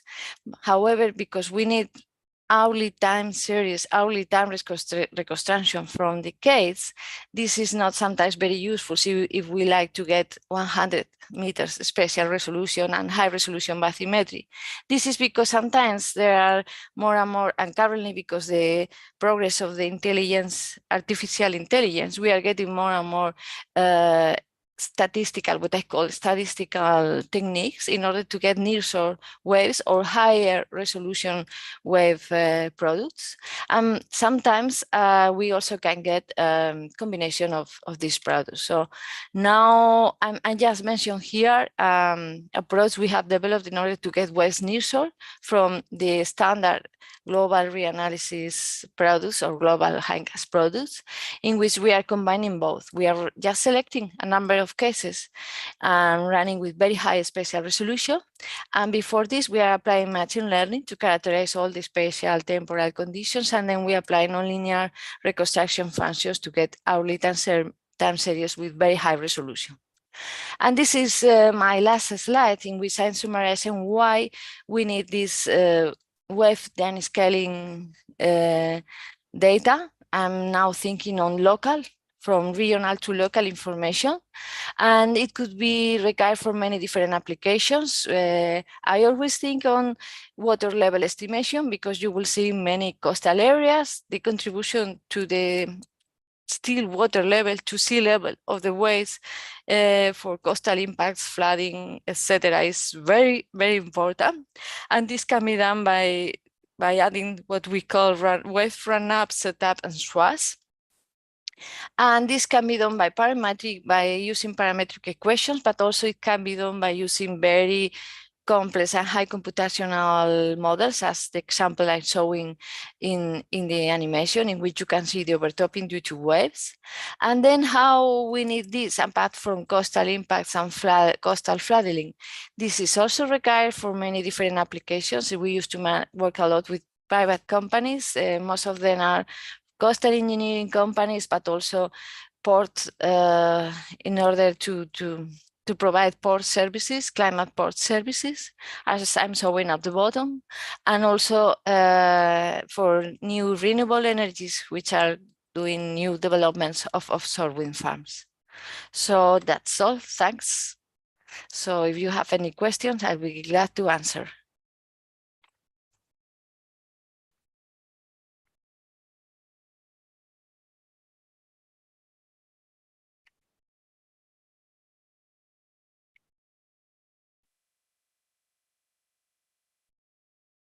So I think you are, I cannot hear you now.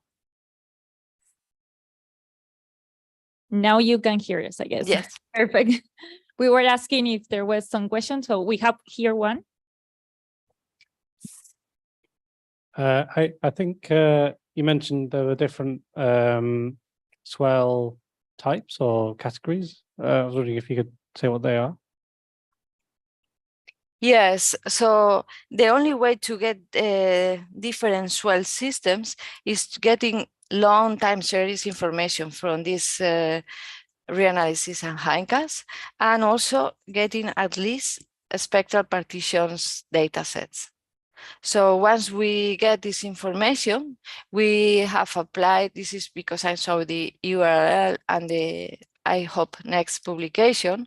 We have been working on categorizing from the directional and frequency point of view the probability of the different swells occurrence, and we get some kind of families, clusters, in which we can get wave energy, wave period, direction, and wave height associated with different swell systems.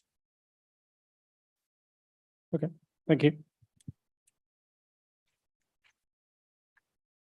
Okay, thank you very much, Melissa, for this presentation. So I guess that we can move to the roundtable.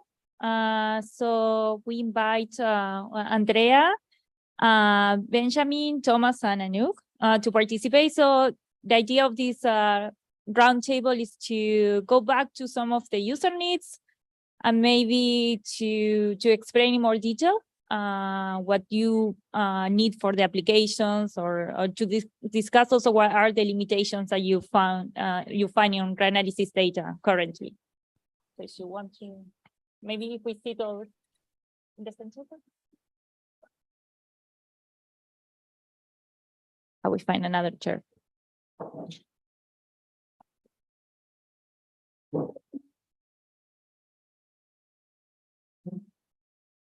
So maybe I can start with one question that we haven't talked about that into too much detail, which is uncertainties. So during your presentation, some of you mentioned some inconsistencies or in the reanalysis data, but do you believe that maybe some uncertainties that can be provided either as a data set or error maps. Do you think that it will be beneficial for you to have something like that? I don't know if who would like to add. Yes, that would be very beneficial, and it is what also my colleagues pointed out. We would like to have some spatial information on certainty, because yeah, if it's good in one location, it's not necessarily also good in another location. But I guess that's also depending on the data availability. So yeah, not in all areas you can show the uncertainty maybe.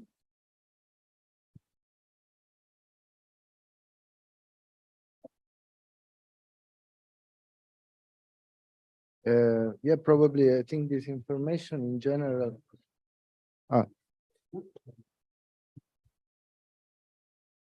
Seems to work. Okay. I think this information is in principle available in the Reanalyses documentation. Might be not so easy to take for end users. And I think what you pointed out is very important, because it's like regional fitness for purpose of individual products. I'm thinking mostly, for instance, for global products, where you may have different products in overlapping regions, and it could be very useful to just try to see these maps in an organic way, to see to guide users which product to use. Yeah. Yeah, I think it would be useful. I think like maybe there's some sort of standard uncertainties that you can come up with, like some maps or something that everyone just does. I don't know, comparing against like in situ profiles or that sort of thing, and that could then highlight areas that have a better or worse uncertainty.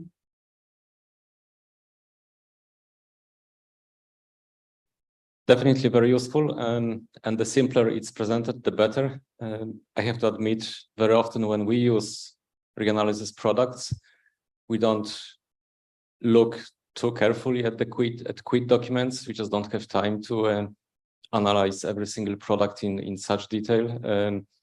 I was personally involved in the delivery of quits as well for the EB region, biogeochemical reanalysis and analysis as well. At the time, I don't know how it is right now, but at the time, the documents used to have like 100 pages. That's way too long for many users, you know, to review and find the accuracy, you know, or the skill of the uncertainties and quality of the products. So definitely very useful. Spatial maps as well, because some of the regions are so diverse, like EB region. It's important to look at separate regions individually, because the skill may be different in the Celtic Sea from waters around Canary Islands, etc. And yeah, the likes of spatial maps that you mentioned would be very useful. I remember at the time, a few years back, there was a discussion about the traffic light system. Green, high quality product, red isn't quite, orange, somewhere in the middle. But on this front, I don't think there is not a universal traffic light system, because the quality, different users will require different quality of the products as well. So it largely depends on the applications also, in case you are thinking of introducing, or maybe it exists, such a traffic light system. Based on our work with end users, we find that accuracy, uncertainties in the products, the level of accuracy will depend on the users.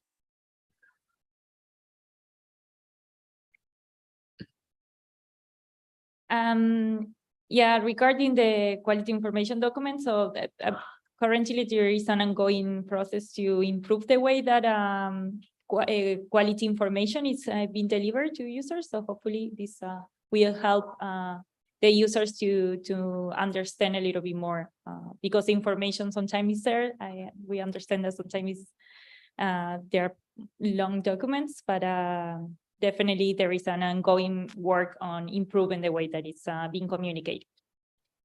Also, I noticed that many of you answered that they would like to have only outputs for different kind of application. This is something that agrees with what the participants answer in the survey.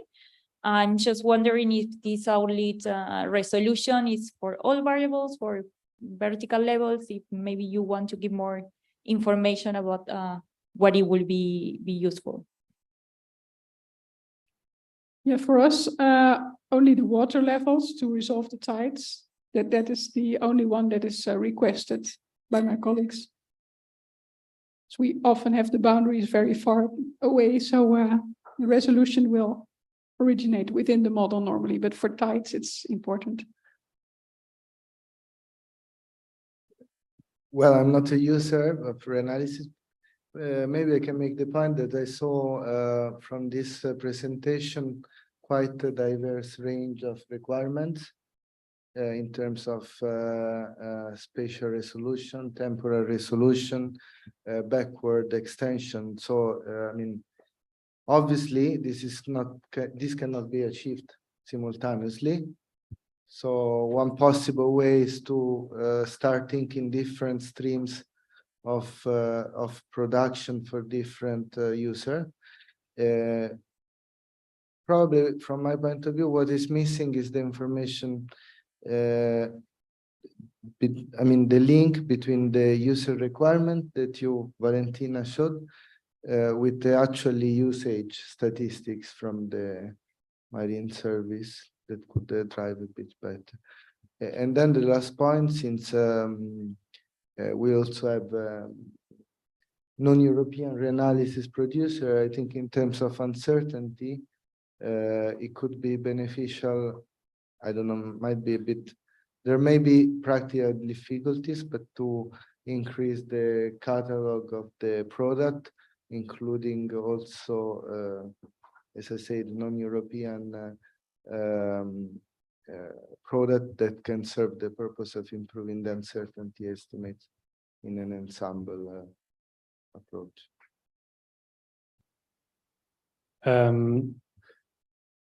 So I guess for our use, I think the hourly data I was thinking was for the tidal boundary forcing. So probably specifically sea surface height and currents, U and V as well. I guess would be the main things. And I think what I was thinking was that it may be unfeasible to have hourly resolution at a high spatial resolution just because of the volume of data. So perhaps providing hourly data, but at coarser resolution that can then be used to force models. If it's further offshore, you don't really need a high spatial resolution. So at the moment, in Ireland, we managed to nest our models nicely in what is available in Reanalyses. We use daily products, and then we add tides separately, but we have multiple nesting. And so we firstly run a regional scale model, and we are actually thinking of maybe decommissioning this regional scale model and focus on coastal scale modeling. And as we do so, we would need higher temporal resolution in the process and spatial as well. So hourly data and increased spatial resolution. Speaking of storm surge modeling, we can pick up tides in 1 hourly products, no problem, but storm surges, we would need even higher frequency, like 10 minutes, so maybe specific transects. Once national institutes or researchers have the modeling systems established, maybe, and those who do storm surge modeling, maybe it's possible to provide them with the likes of 10-minute sea surface height data at specific transects where the boundaries are located.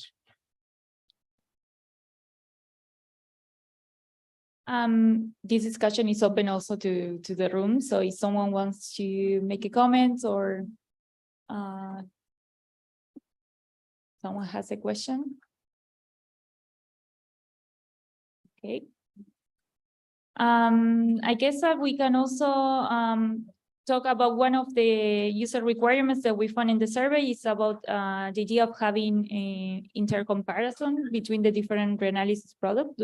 Do you also find this beneficial or for their applications or no in particular?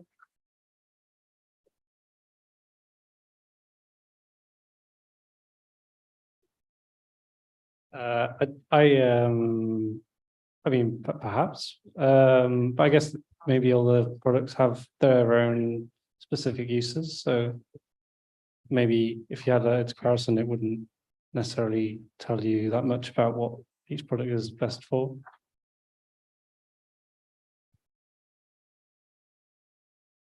I'm not sure if I understood the question, Valentina. Could you repeat, please?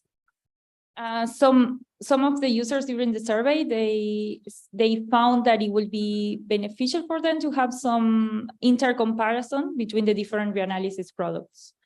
I was just wondering, is also something that it might be applicable for your work or applications, but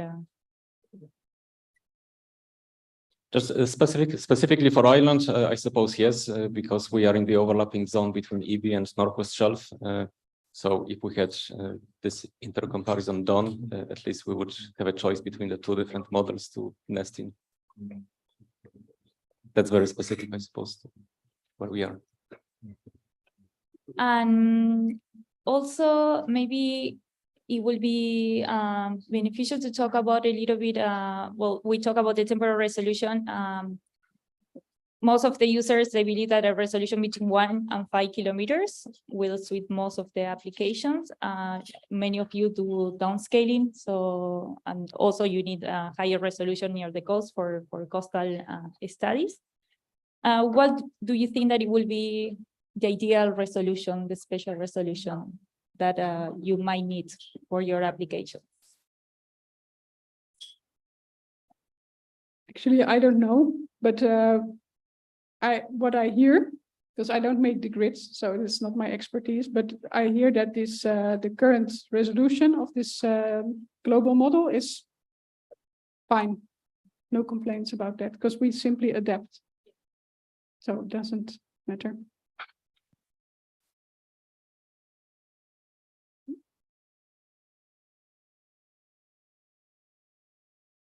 Yeah, I think the likes of 1 kilometer would do the good job on the shelf. And we are thinking of focusing on coastal modeling. So models just covering coastal waters completely on the shelf. And the likes of 1 kilometer would nicely resolve all oceanographic features which we have on the shelf. I guess for on the shelf purposes, a kilometer is probably good, but I think the Scottish shelf water one kind of goes high resolution, and then they've got the smaller nestings that I guess try to resolve like very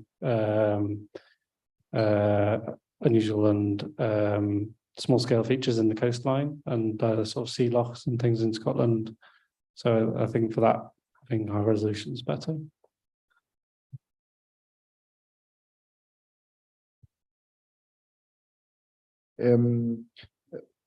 Well, no, I don't have any particular comment. Just, I mean,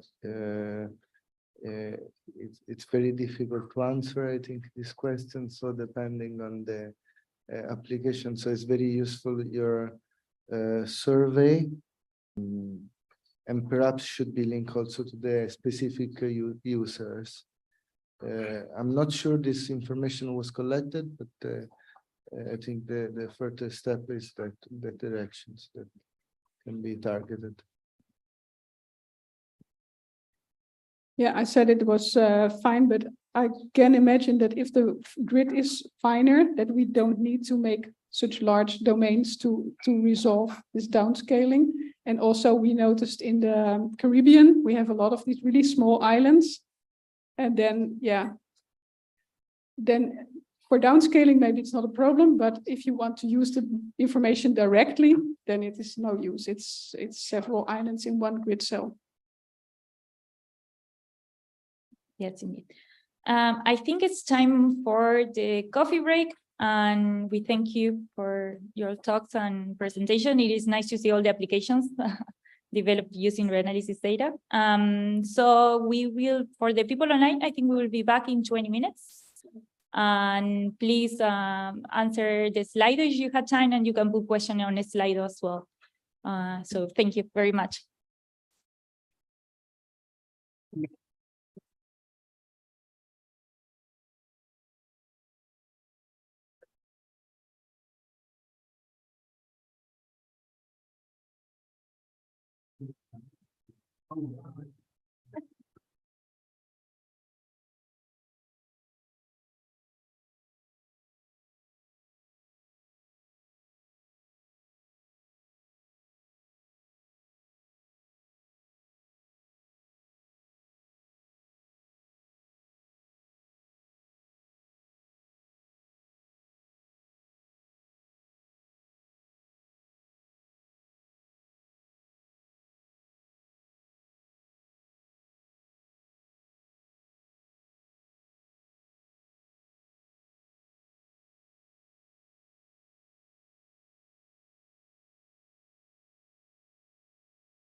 Allô, Stéphanie, vous m'entendez? Mélanie, do you hear me? Oui, Ok. bonjour. Ah ouais, J'ai le allumé. background, il est pas terrible. Non, il est complètement inversé, puis on dirait que j'ai des trous comme ça dans les... Non, c'est atroce. Je sais Alors, pas. de notre côté, c'est une question de luminosité certainement. Et ben, on fera ça en fait. Ok? Ouais, parce que C'est pas très je grave. sais pas si je dois régler quelque chose sur mon... Non, je pense que c'est une question de luminosité certainement. Ça arrive de temps en temps. Mais c'est pas très grave. Ok, On fera ça. d'accord. Ok, Ok? merci. Donc, on se donne rendez-vous d'ici 20 minutes. Oui, Ok, d'ici super. là. Super, merci. À tout à Wanna, l'heure. wanna see you in 20 minutes. Perfect. Excellent. Thank you. Ça va, Ronan? Salut Mélanie, ça va? Ça va? Ouais. Ça va bien. Ça va être court, hein? Oui, oui, je En voulais parallèle. Alors, essayer un petit peu. pour info, on vous entend dans toute la salle. Ah bon? Pardon. Bon, bah, À en tout plus. cas, on va se parler sur un autre canal. Merci beaucoup. Ah, merci, ciao. Ciao.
Yeah, just a few minutes. If participants can come back to their seats, please.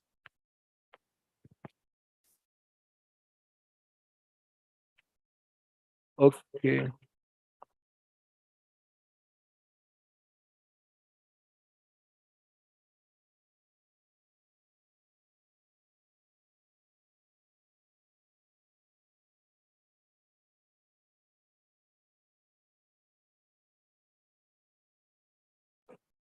Julien, j'arrête mon partage d'écran. Tu peux partager.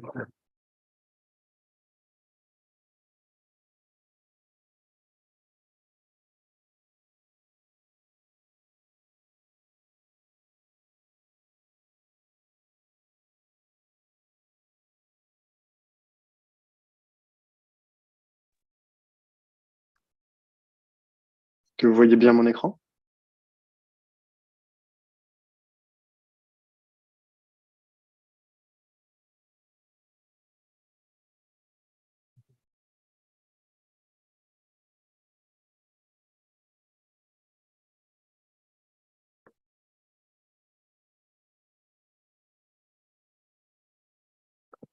Est-ce que vous pouvez me Salut, confirmer que Julien. vous voyez bien mon écran?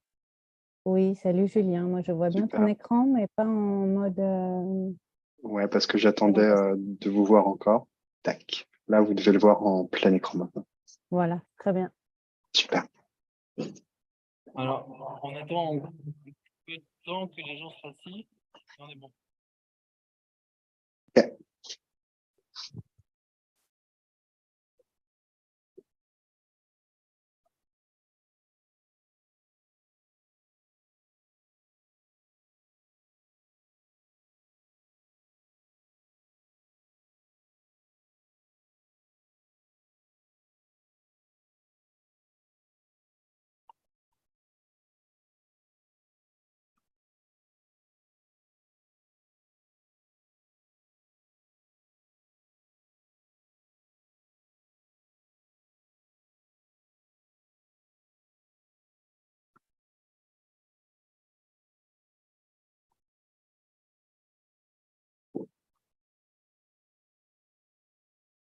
Okay, so Julien, do you hear me? Yes. Yeah, okay, perfect. So thank you, everybody. We are going to hear Julien Le Sommer now. So it's your turn, Julien. Thank you very much. So I'm indeed Julien Le Sommer. I'm a computational oceanographer working for CNRS in Grenoble, France. And I've been invited to share some thoughts with you today on some emerging usages of ocean reanalysis that may be worth considering for the future. And I've prepared this presentation with my colleague Ronan Fablet, who should be in the room, I believe, right now with you there in Toulouse. So thanks to the organizers for the invitation, and my apologies for not being physically with you there in Toulouse today. So I guess I'd like to maybe first start with the actual purpose of this talk. The question I'd like to address is how ocean reanalysis could be used for improving ocean models and prediction systems. And it's probably true to say that this has long been recognized that there's quite some potential for using information drawn from reanalysis for this purpose. And I'd like to, I guess, draw your attention on the fact that the recent progress in what we may call the field of scientific machine learning are now opening many practical ways how we could turn that into something a bit real. And maybe just to make it clear, what I will call here scientific machine learning is this emerging field at the intersection between numerical methods, machine learning, and computational physics that has emerged over the last 5 years or so. So today I will be reviewing essentially two emerging usages of reanalysis that leverage scientific machine learning, and which I believe are worth considering in shaping the future of CMEM's reanalysis efforts. And this concerns in particular the question of the training of machine learning-based prediction systems from reanalysis data, and also the learning of representation of model errors from reanalysis increment. So let's first discuss the improvement of the prediction systems with machine learning. So what you see here is actually a dashboard with some quantitative metrics measuring the quality of ECMWF forecast systems for different lead times and different variables. And the first line shows the results of the high resolution IFS systems. And for each line, you have different data sources. And red means worse than IFS, and blue means better than IFS. So you can see, for instance, here that the ensemble mean forecast generally show better skills, in particular for long lead times. And you can also see that the models are generally more informative than climatology up until lead times of 10 days also. And what I'd like to draw your attention upon is really those three new lines here. So they show the very same metrics, but computed from 3 machine learning based prediction systems that have been initiated with us from the same initial condition as IFS. And I guess the take-home message here is that the most recent machine learning based systems actually show better skill in terms of forecast than the actual IFS high resolution systems. So I guess my point is probably to let you know how they got there in this field. So it all started like 4 years ago when Stefan Rasp, a postdoc in Germany, started formulating a benchmark problem, a case for a machine learning based weather prediction, which he called Weather Bench. And Weather Bench formulates a clear task for machine learning models to achieve, and it also provides like metrics and to measure how well they do. And he put that all together in a GitHub repo with codes and data. And the point I really wanted to make today is that and that's the reason why and how it relates to our discussion today is that the actual training data that came with this problem was the actual ERA 5 reanalysis archive. So that's basically the whole aim of this exercise here, is to use reanalysis data and train prediction systems from this. So I guess you probably see I mean, this was the kickoff, and once the problem got openly released, many like individuals, ML research groups started like really playing with this problem. And those of us who have followed this challenge over the last 2 to 3 years were just very much impressed by how fast the progress has gone in this field. There's now like a full community, many papers coming up. Stefan Rasp is working for Google Research, and Weather Bench is now in its version 2 that has been released like 6 weeks ago, and all the metrics I showed initially actually came from this recent papers.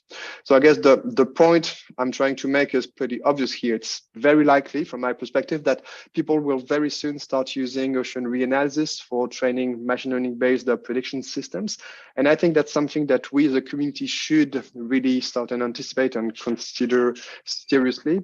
Maybe first because this may have like implications for our systems in the future, and we probably need to anticipate those questions. And obviously, there are like many open science questions before we can get there. In particular, it's not clear at the moment how the progress on the atmospheric side may translate on the ocean side. For instance, whether ocean reanalysis are a good data set for training ocean prediction system is not clear. We have like different sampling patterns, not that many observations at depth, and probably the relative weights of initialization and model uncertainties are very different. But I guess what I like to advocate is that it's probably for us to actually pave the way for progress in this area. And this means like very practical things, like for instance, document a bit better how well the reanalysis data perform in terms of forecasting tasks, maybe also improve a bit more the way how we represent uncertainties in those systems, but also maybe organize ourselves those benchmark problems for prediction systems. So that's food for thoughts that we wanted to share with you guys here.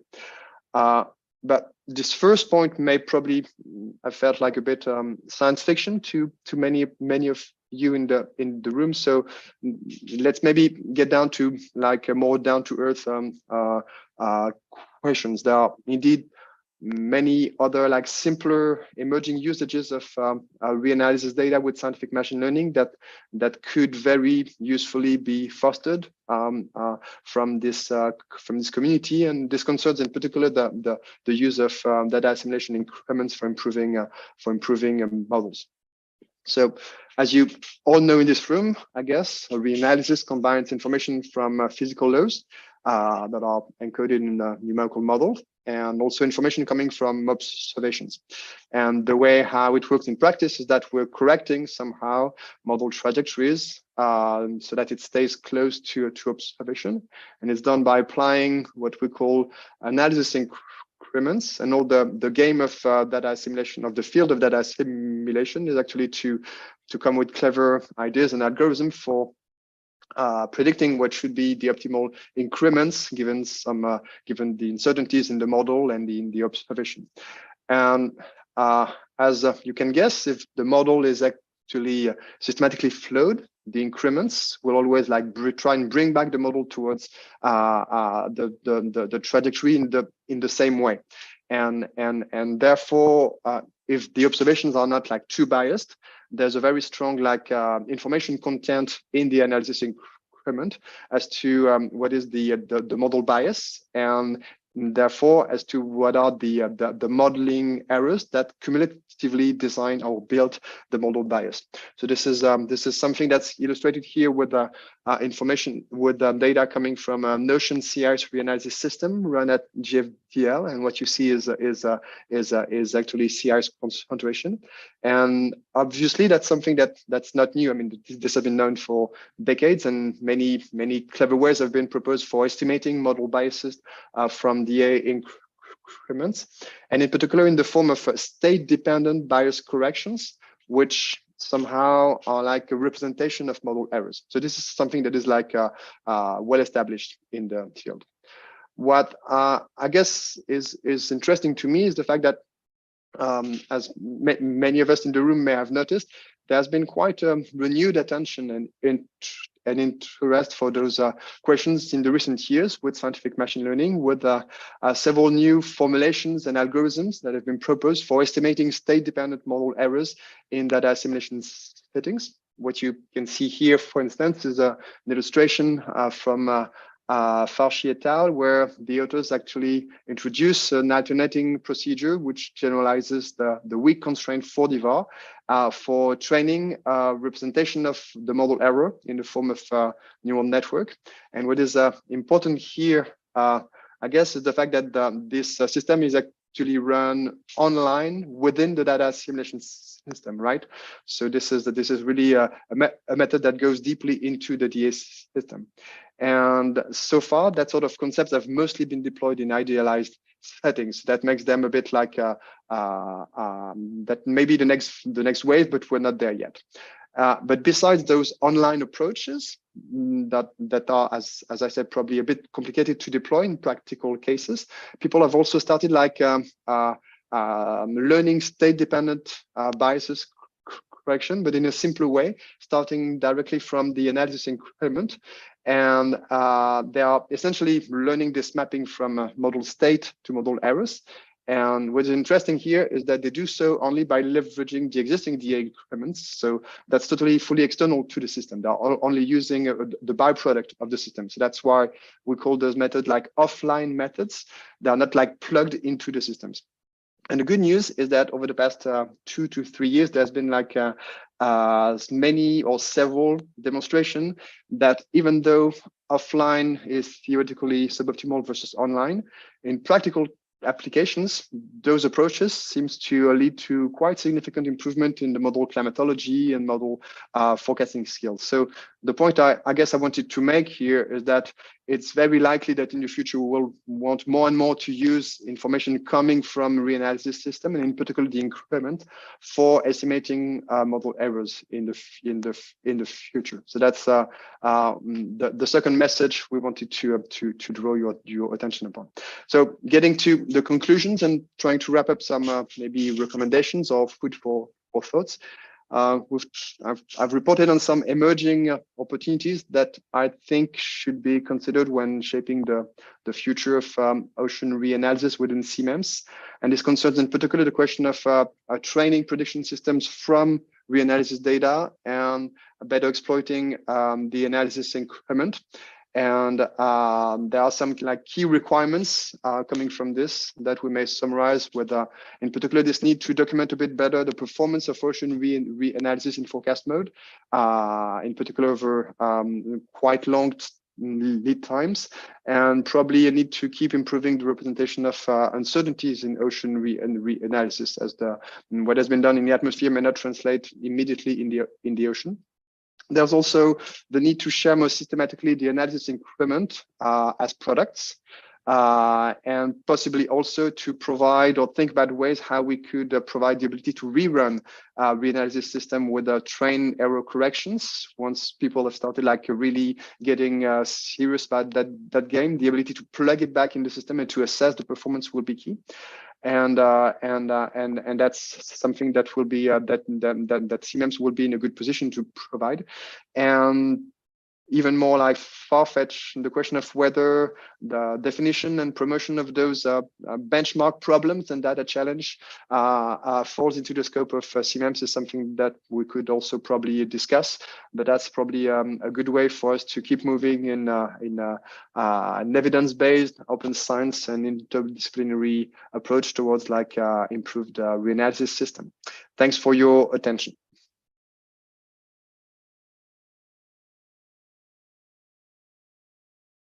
So thank you, Julien. Is there any questions here? Yeah.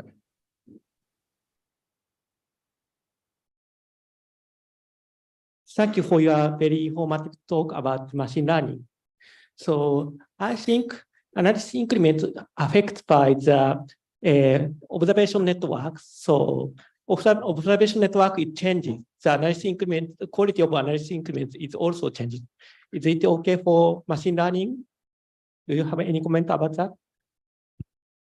So this, I guess, all what we're talking about here is really emerging research questions, and most of the published work so far was in the atmosphere, with only a handful of papers with oceanic applications. The question you're raising is a good one. The fact that we have we've had, as we've seen earlier today, quite say a trend in the density of observations, and probably our ability to estimate model error will be stronger over recent years than in the past. And it's probably something, I mean, this change in the density of observations is probably something that will need to be accounted for by any algorithm trying to exploit this information as a byproduct from reanalysis. But that's a good point you're making, indeed. Thank you. And there is another online questions from Julien Brajard. Ocean time scale is slower than in the atmosphere. Do you think ocean analyses are long enough to train a machine learning based prediction? Hi, Julien. I think you're probably in a better position to answer this question than I am, but I'd be happy to discuss this. The point you're making is good, though. There's the difference in timescales will have different implications. One is indeed the actual reduction of the amount of useful data. But because the Rossby radius in the ocean is smaller, we also have more realization of synaptic variability. So my guess would be that the two would compensate.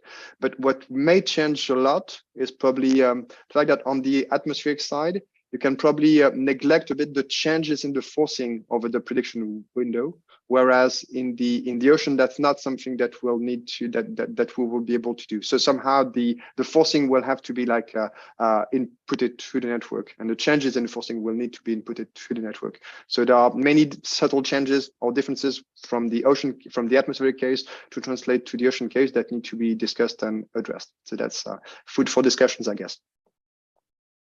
Okay, thank you, Julien. So I think it's time to move to the next presentation from Ronan Macadam and Melanie Jouza. Can you hear us? No. Yeah. I can. Yeah, sorry, could you hear me? Great. Okay, yeah. Yes, okay, and could you see my screen? Could you put your camera on or? Yes, but you know, I have some trouble with the background, Okay. but as you want. Okay, thank you. It's a bit rare. Okay, I can stay like that. Okay, so I'm starting. So good afternoon, and thank you very much for inviting us, Ronan and I, to talk about marine heat waves in this workshop. And first, I will talk about what we have learned in the Mediterranean Sea from multi-platform observation and the need of ocean reanalysis for scientific studies and user-oriented application. And then Ronan, so from CMCC, will talk about the role of ocean reanalysis in monitoring and forecasting. So, okay, so quickly, marine heat waves are project periods of extremely warm ocean temperature, and following the commonly used definition of update 2016, marine heat wave occur when ocean temperature are warmer than the 90th percentile of the climatological distribution during at least 5 consecutive days. And marine heat waves have become more frequent in recent decades worldwide, and are expected to be more common, threatening marine ecosystem. Very quickly, marine heat waves are caused by anomalous atmospheric conditions that increase the solar radiation into the ocean and reduce ocean heat losses. And they can also be caused by ocean processes that transport warm water. Marine heat waves have multiple impacts on the physical ocean system, modifying properties and circulation, which in turn may modify nutrient supply, heat and carbon absorption, on marine ecosystem with devastating consequences at the surface and in subsurface, and on the socioeconomic system, affecting, for example, sector of the blue economy. The Mediterranean Sea is one of the most vulnerable regions to climate change and respond rapidly to global warming, and its surface warming rate is 2 or 3 times higher than in the global ocean, and show strong spatial variation, as you can see here in the map of sea surface temperature trend estimation over the last 4 decades. So this spatial variability requires specific consideration to understand the drivers, the mechanisms, the consequences of global warming and extreme events on the physical and geochemical component of the ocean. So now, the large amount of ocean data from multi-platform observing system unable to characterize marine heat wave in the Mediterranean Sea at local and sub-regional scale, from surface to subsurface, and from open to coastal ocean waters. So first, the satellite observation provide a continuous daily monitoring of sea surface temperature since 1982. They allow the detection of marine heat wave at surface from local to sub-regional scale. Here you have an example of the exceptional marine heat wave detected by satellite in 2022 in the Balearic Sea. And here the reference period used is 1982-2015. The events are characterized in particular by the intensity and duration. So then annual indices are computed, mean and maximum intensity, mean duration, frequency, and total days. And here you have the marine heat wave total days for 2022 in the Mediterranean Sea. And also marine heat wave in the Mediterranean Sea are mainly generated by large-scale anomalous atmospheric conditions. You can see the strong spatial variability of ocean response to extreme events. Then annual marine heat wave indices are computed over all the period from 1982 to 2022 to estimate the long-term changes in marine heat wave characteristic over the last 4 decades. Here you have the map of the trend estimation in marine heat wave total days, and all sub-regions are experiencing increasing trends in all marine heat wave characteristics. And looking at the different the trends in the different marine heat wave characteristics, you can note the important spatial variation again and the different spatial patterns between indices. So the satellite products allow us to estimate the long-term variation of marine heat wave at surface at local and sub-regional scale, but they are limited to the surface and they are less accurate near the coast. So to go further, they have been combined with in-situ observational network. So then, the coastal marine events have been analyzed in the Western Mediterranean Sea over the last decade using both satellite and in-situ data from moorings located in nearshore and coastal waters. the ocean response to extreme events strongly differ from nearshore to open ocean waters, from surface to subsurface, from one site to another site, even in the nearby area. Coastal marine heat waves were observed in many locations with strong spatial and temporal variation in intensity, duration, and frequency. And we demonstrated the importance of high resolution and accurate time series along the coast from moorings to complement satellites. But fixed moorings with limited temporal gaps cover short period and cannot be everywhere along the coast. So last point with observation is now what happened below the surface. After having identified marine heat wave at surface with satellite data, the propagation in subsurface has been analyzed using hydrographic profiles from profiling floats that coincide locally with marine heat wave. And the analysis of the marine heat wave anomaly profile shows the propagation in depth of surface marine heat wave, its strong spatial and sub-regional variability, suggesting the contribution of local processes in the propagation, such as convection, mesoscalade, downwelling, and also the study show the resulting enhanced operation stratification. So in the Mediterranean Sea, the multi-platform observing system has enabled to characterize marine heat wave at local and sub-regional scale and to capture the strong spatial variability and temporal variability, highlighting the role of dynamical processes at local scale and suggesting the diversity of the impact of marine heat wave over the whole basin. So now, why do we need ocean reanalysis for marine heat wave monitoring and understanding? After applying a rigorous model validation, there will be a very useful tool to complement the observing system, in particular in the coastal and deep oceans, to perform long-term change analysis in this area and also process studies that cannot be done with the observing system, to perform OSC and OSSC experiments related to marine heat waves, and to use key derived variables for marine heat waves, such as subsurface temperature or oceanic content, and Ronan will present that in the next talk.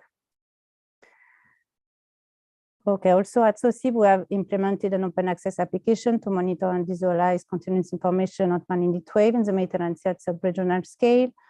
This application very quickly enables detection of marine heat wave in real time using satellite observation and with 10-day prediction using model forecasts. And it also provides the monitoring of annual marine heat wave indicators to follow the long-term variation. And this application has been enabled by the Copernicus Marine Service information from observation and modeling systems and has been designed to share timely information understandable to diverse stakeholders. So the last slide to conclude, the results call for the monitoring of marine heat wave from sub-regional to local scale, from surface to subsurface, from open to coastal ocean, using both multi-platform observation and modeling systems. It's important to provide ocean information at sub-regional scale to stakeholders.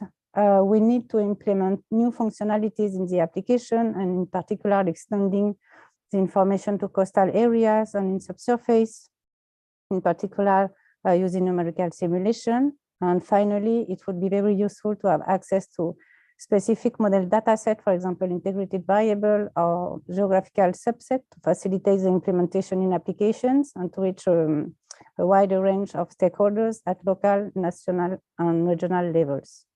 Thank you very much. And now I give the floor to Ronan. Thank you, Melanie. I will need you to stop sharing before I can. Yeah, I try. Okay.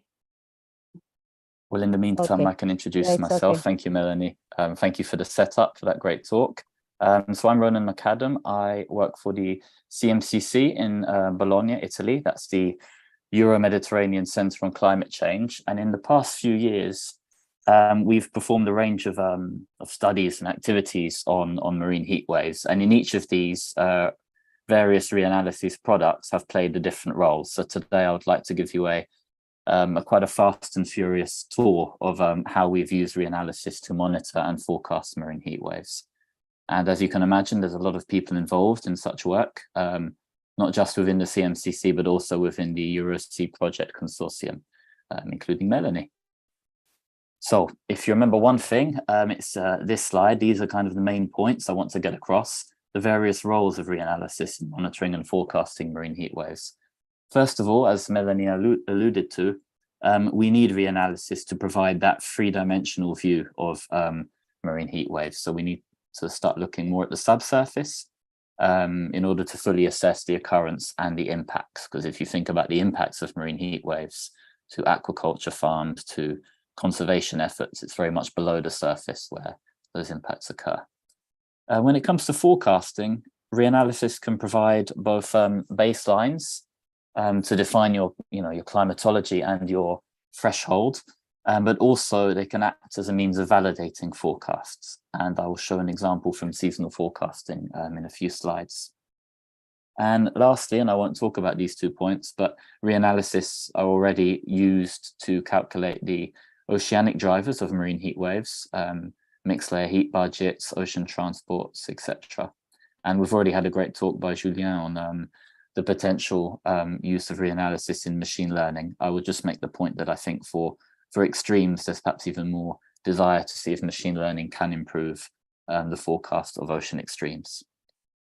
I will begin though with a brief description of an intercomparison study we did of marine heat wave statistics in the Mediterranean in a range of products. First of all, we have the satellite-derived Mediterranean specific SST, which is 0.05 degree resolution. We have the high-resolution physical reanalysis of the Mediterranean here at 4 to 5 kilometers resolution. And we also included the GREP, so the relatively lower resolution ensemble of 4 global reanalyses.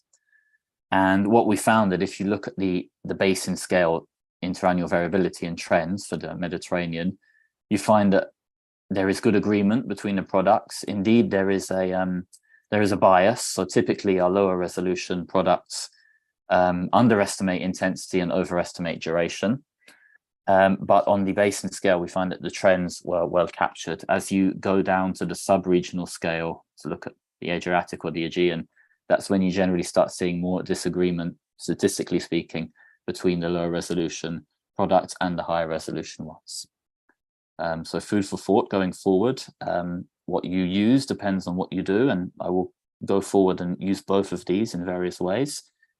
First of all, let's look at the subsurface then. So what do we mean by subsurface marine heat wave? Well, there are various definitions. People take the mixed layer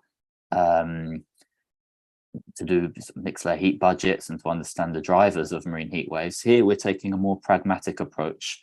We're taking the ocean heat content of a fixed depth layer. In this case, we're demonstrating with 100 meters because we think that would have a range relevance for various economic and ecological applications.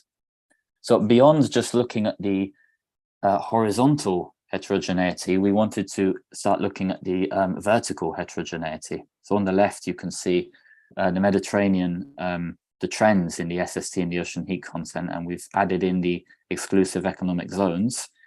And just quite a simple example here, in 2003, at the surface, we had this very infamous and long-lasting marine heat wave, which at least in the western part of the Mediterranean, had no signal when you consider the subsurface. On the other hand, in 2016, a little known event, but nonetheless, heat waves were registered in the Egyptian waters in 2016. And if you consider the subsurface, it's a longer signal. So the marine heat wave has a different occurrence depending on what indicator you use. That's a simple example, but if you take that a step further, it can be quite clear that we need both indicators, surface and subsurface, to perform a more complete hazard assessment of marine heat waves. Here on the left, we have the maps of mean on the left and trend in the middle for our subsurface marine heat waves for various marine heat wave statistics. And on the right, we have those EEZs split into by surface and subsurface, and we take the top 10. So the countries, the national waters in which the marine heat waves on average last the longest. And of course, the magnitude of the means change, but most importantly, the order changes.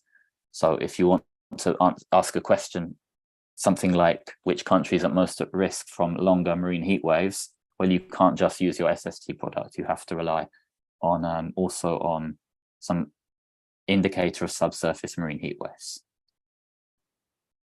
And moving on to how we use reanalysis in forecasting studies now. First, very simply, we last year we're tracking what is now known as a record-breaking marine heat wave in the summer in the Mediterranean, and we used the 10-day physical forecasting system to look at the SST in the Mediterranean.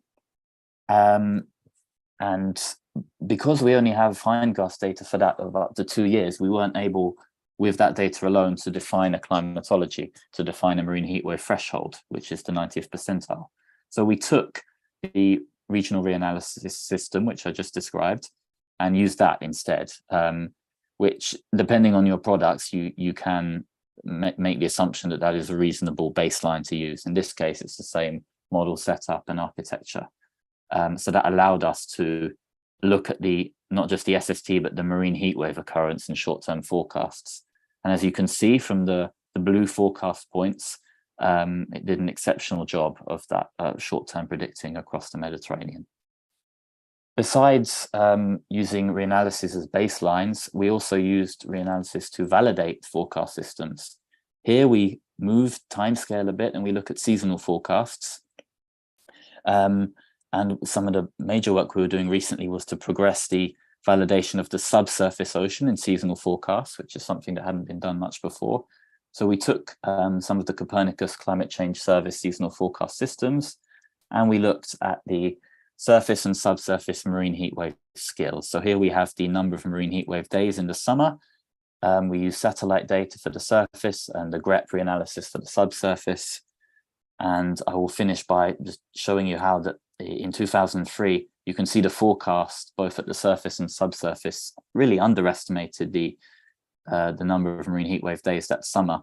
But given that we have a nice long reanalysis to benefit from, we could do a 24-year quantification of the scale in which we found that the subsurface is considerably more predictable for marine heat waves than the surface, which is quite an important point for early warning systems going forward. So I will leave those 5 points there, the key words being subsurface, forecast validation, identifying drivers, and if I can add very briefly, gaps, improvements, and expectations. I do wonder out loud if the validation of extremes could become a standard for the products we produce. And when we eventually want to move on with stakeholder engagement, we will need to have some kind of confidence that we have a consistent reanalysis quality with depth, and we need to communicate that well. And that's all from me. Thank you very much.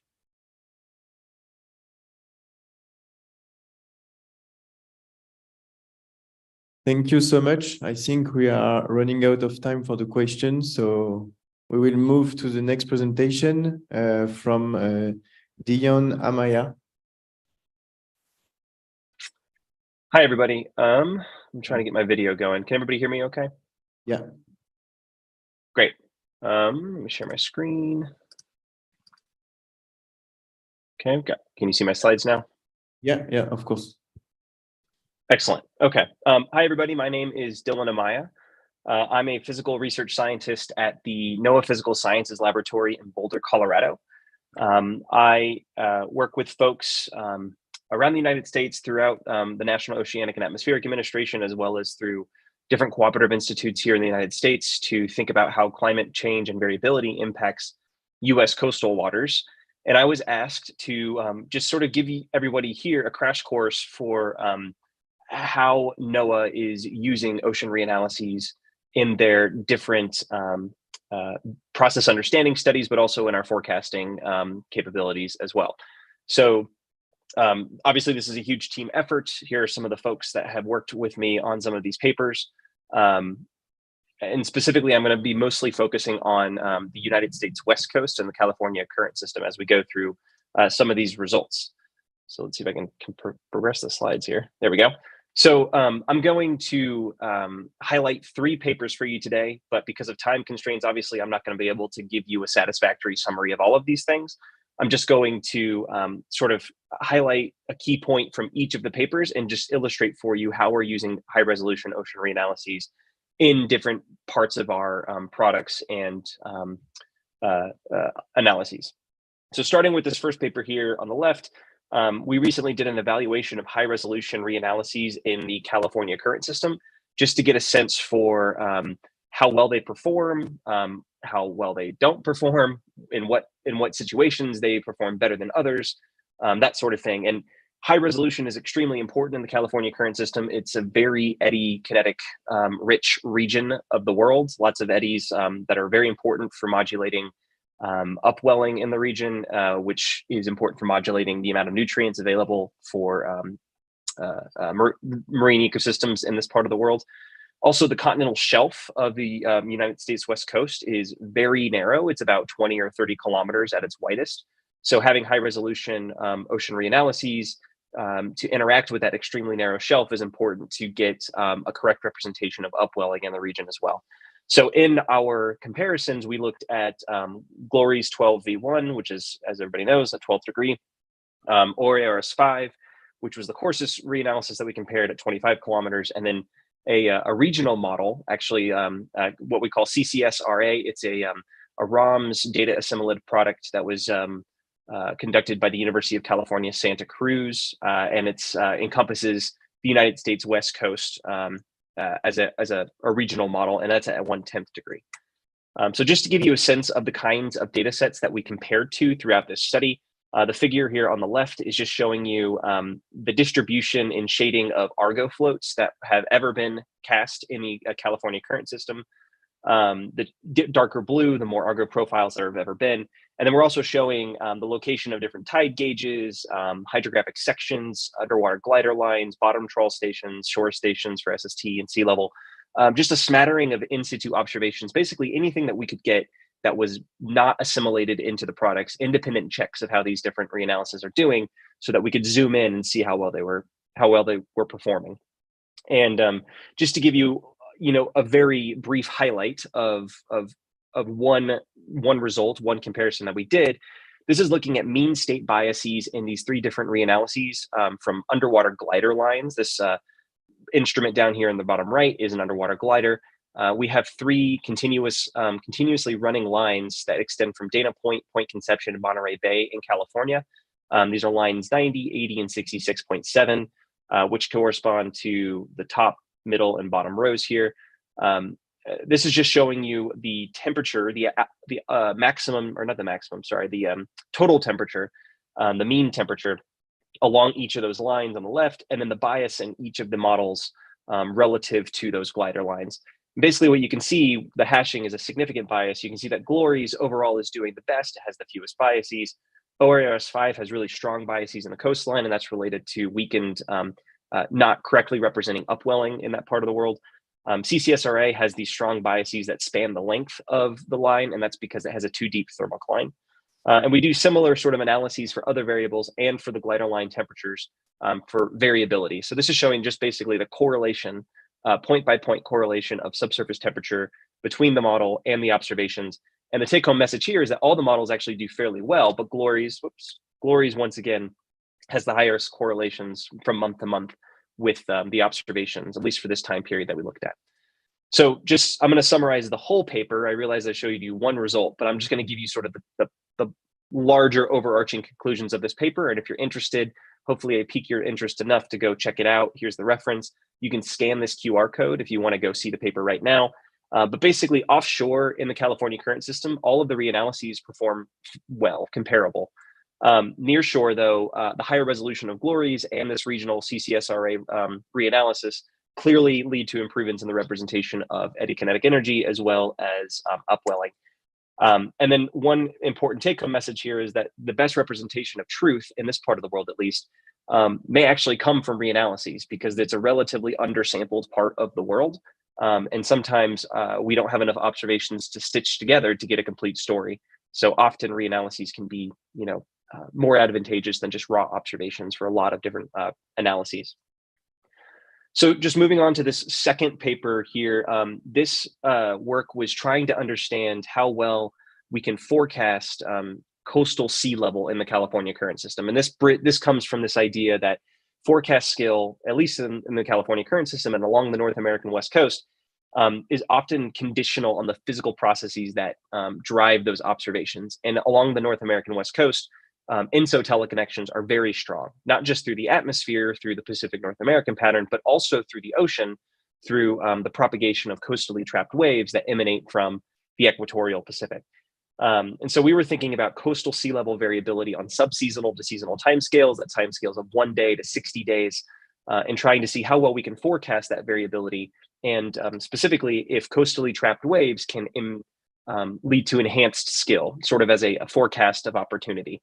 And so this is showing you one such coastally trapped wave from the Glories 12V1. This is an equatorially trapped Kelvin wave associated with the development of the 1997-1998 El Nino.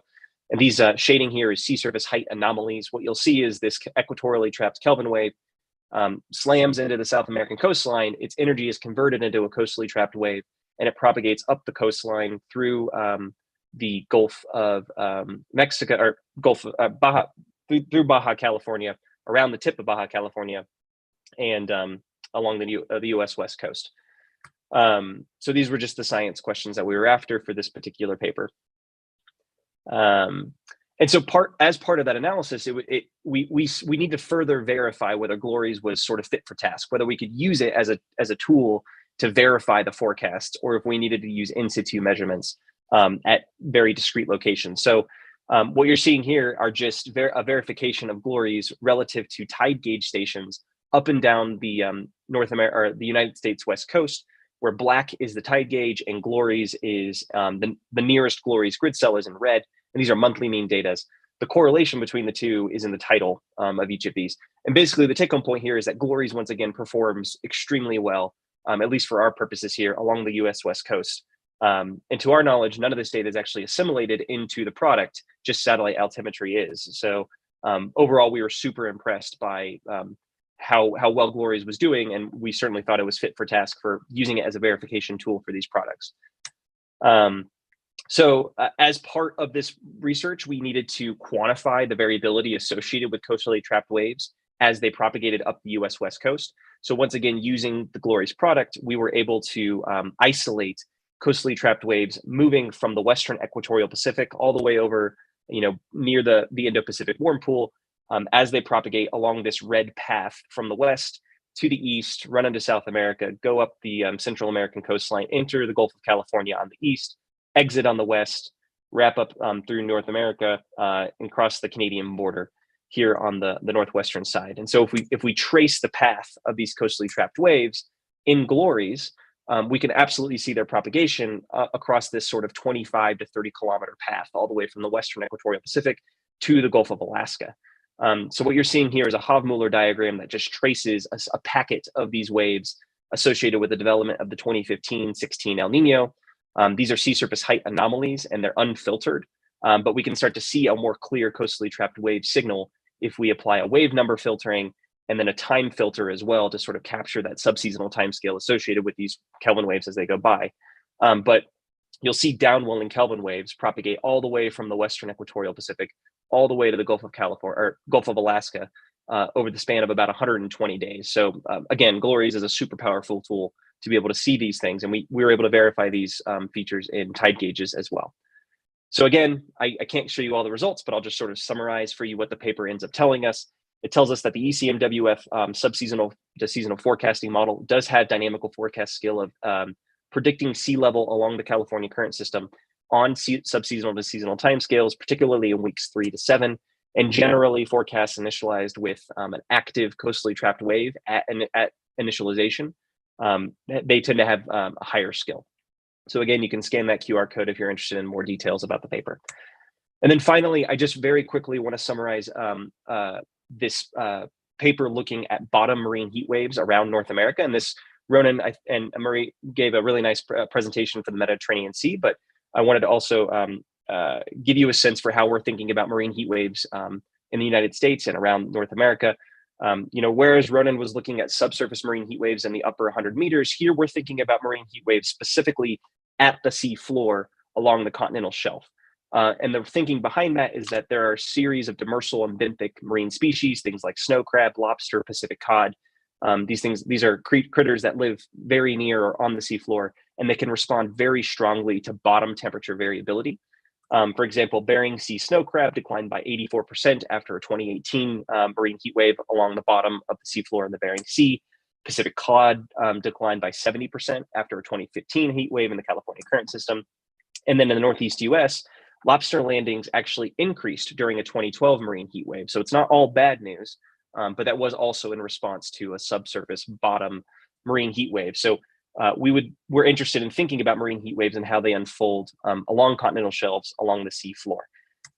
So once again, we turn to GLORIES because it's turning out to be an extremely useful tool for our purposes here, and it tends to be the most accurate thing that we have seen on these sort of small time and spatial scales.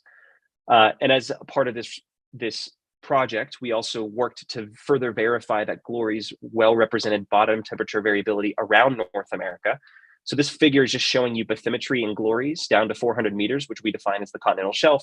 And then each dot is representing an independent bottom temperature measurement that we were able to compare to GLORIES at the nearest grid cell. And this includes moorings. We had different hydrographic sections, also undersea cables. I mean, a smattering of observations that are not assimilated into GLORIES as independent checks of how they're doing. And then again, a similar format to before. Black is showing you the observed near bottom temperature anomaly over which we had a record, and GLORIES is in red for the nearest grid cell. And the correlation is again in the title. And so what you're seeing is overall, all these correlations are certainly significant. Some regions are better represented than others, but given the fact that we're trying to break the reanalysis in some sense, we're trying to zoom into a single grid cell. We were super impressed by how well GLORIES was representing the overall variability in a given region. And we were happy to continue to think about bottom marine heat waves on a larger scale using that product as a proxy for observations. And just to give you sort of that one quick result about the bottom marine heat waves that we saw in GLORIES, we broke up our analysis into 9 large marine ecosystems that surrounded North America. And these are them here. You're just seeing the bathymetry again down to 400 meters. And that's where we kept our analysis, is just along the continental shelf. Again, you can see in the California current system how thin the continental shelf is, really highlighting the importance of having high resolution data in that part of the world. But here's a result for you. This is showing you the average intensity of a bottom marine heat wave in each of these regions. And just to sort of draw your eye to a couple features, in the California current system, the average intensity of a bottom marine heat wave, in GLORIES at least, is as much as 5 degrees Celsius. In the Gulf of California, it's as much as 7 degrees Celsius, so extremely warm events. These are mostly associated with really strong El Nino conditions. And then you can see that there are clear variations in the strength and intensity of bottom marine heat waves that are tied to bathymetric features. For example, in the Northeast US, we have differences between the Mid-Atlantic bight here, as well as the Gulf of Maine. And those are driven mostly by how deep the bottom is relative to the continental shelf. And that's another powerful thing about something like GLORIES, is that we can start to look at variations in this intensity as a function of depth. And so what the shading is showing you here is basically, this is just a 2-dimensional histogram telling you what the average intensity of a bottom marine heat wave is as a function of depth in each. It's going to be in each large marine ecosystem, but this is for the East Bering Sea. And basically it shows you that as you get deeper, bottom marine heat wave intensity tends to get smaller, and that makes sense because the variability is also getting lower. But there are also some really interesting non-linear relationships here. We can zoom in on the California current system, for example, where there are 2 regimes of relationships with depth. For example, if you look at grid cells, north of 35 degrees north, you do get a sort of a linear decrease of intensity with depth. But if you look at the Southern California current system south of 35 degrees north, you get a nonlinear relationship where you have a peak intensity at mid depths. And this is super important for fisheries managers, because there are different fishes that live at different depths and need to be managed differently depending on the kinds of intensities that they're experiencing. Okay, so I know I'm way over time. I'm just going to zoom through this, and I'll leave these papers up here if you're interested in learning a little bit more about sort of this whirlwind of information that I've given you here. I also leave my email here. Please feel free to shoot me an email if you have any other questions. I appreciate it. Thank you.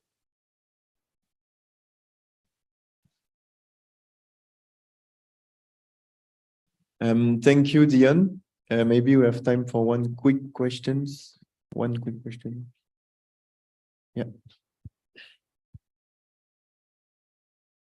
Hey, Dylan, nice presentation. I was wondering about the bottom intensified marine heat waves. You said kind of ENSO was in play. Am I to infer that in general, they are driven mostly by wind pattern shifts? The physical mechanisms that drive bottom marine heat waves are very regionally dependent. For example, in the California current system, the drivers are actually in the Southern California current system are primarily driven by changes in the thermocline depth. So if you push the thermocline down, you push all that cold water off the shelf and you're just replaced with surface waters. And you get huge swings in temperature. And that's mostly why we're getting those 5 and 7 degrees Celsius events, because you get coastally trapped waves associated with El Nino pushing the thermocline down and bathing the seafloor with that surface water. So that's not always wind driven. It really depends on where you're at. Sometimes it's due to internal wave dynamics, basically. Okay, thank you, Dion. I think we finished with the presentation for today. We can move to the last part. Maybe Marie, you can handle it.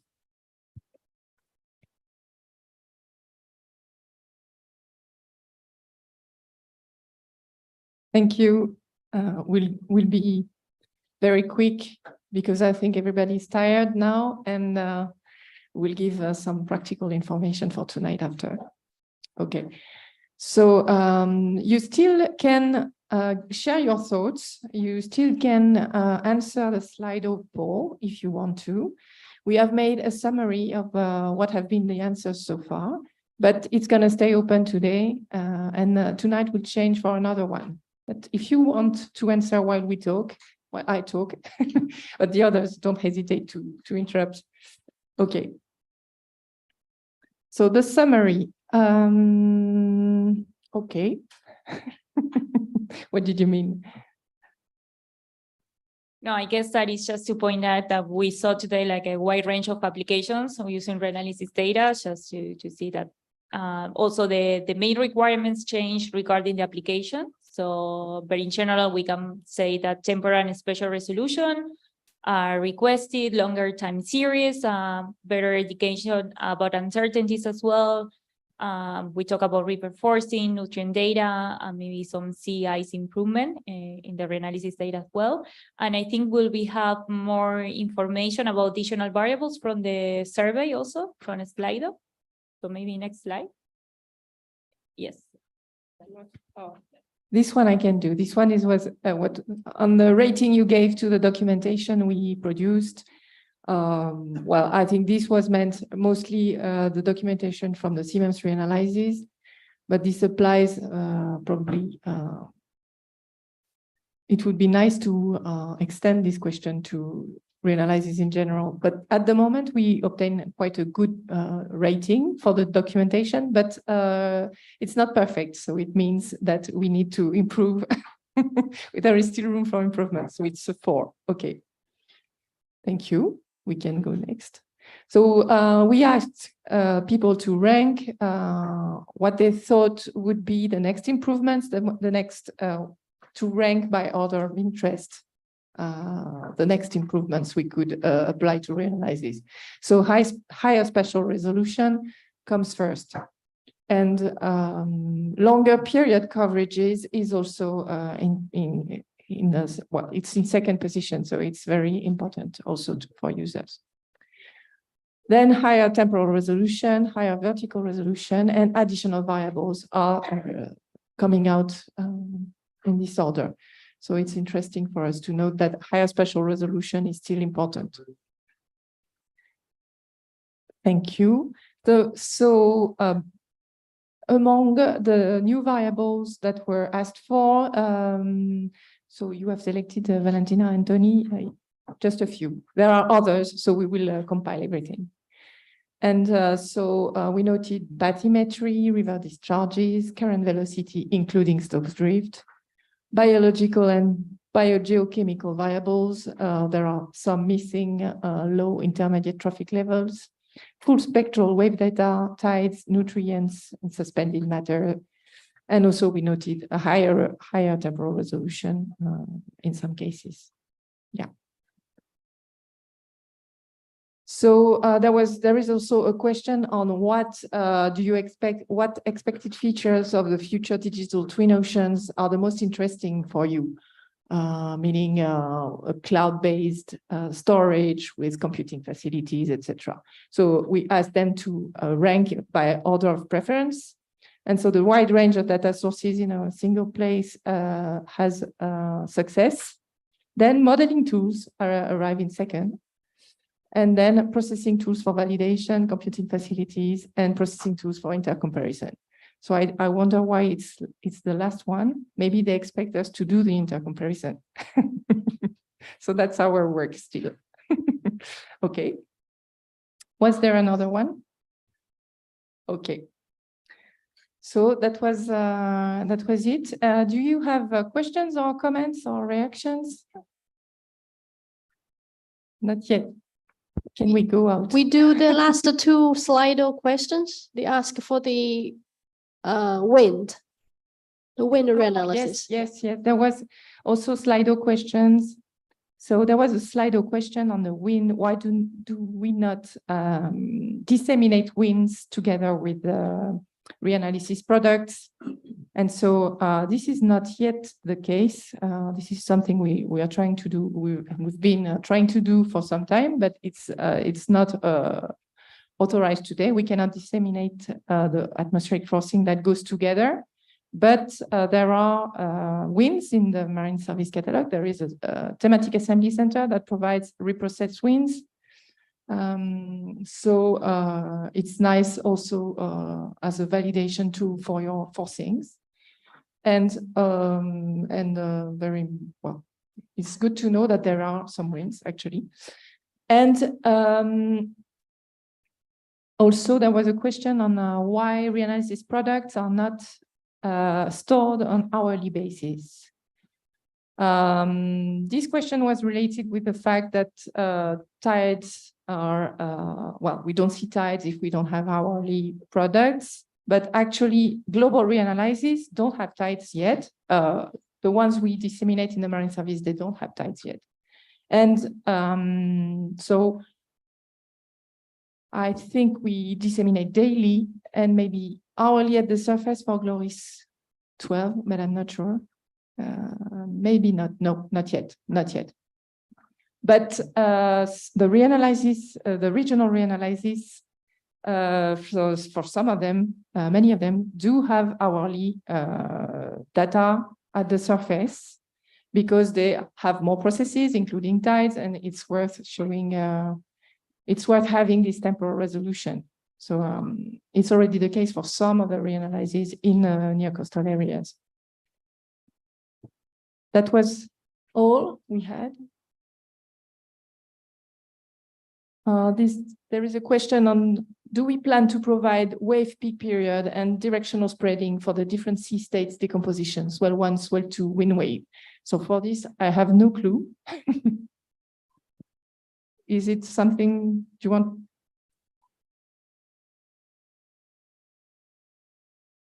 Some users need directional spreading to reconstruct the wave spectra from the partitions. I think it can be provided by each partitions.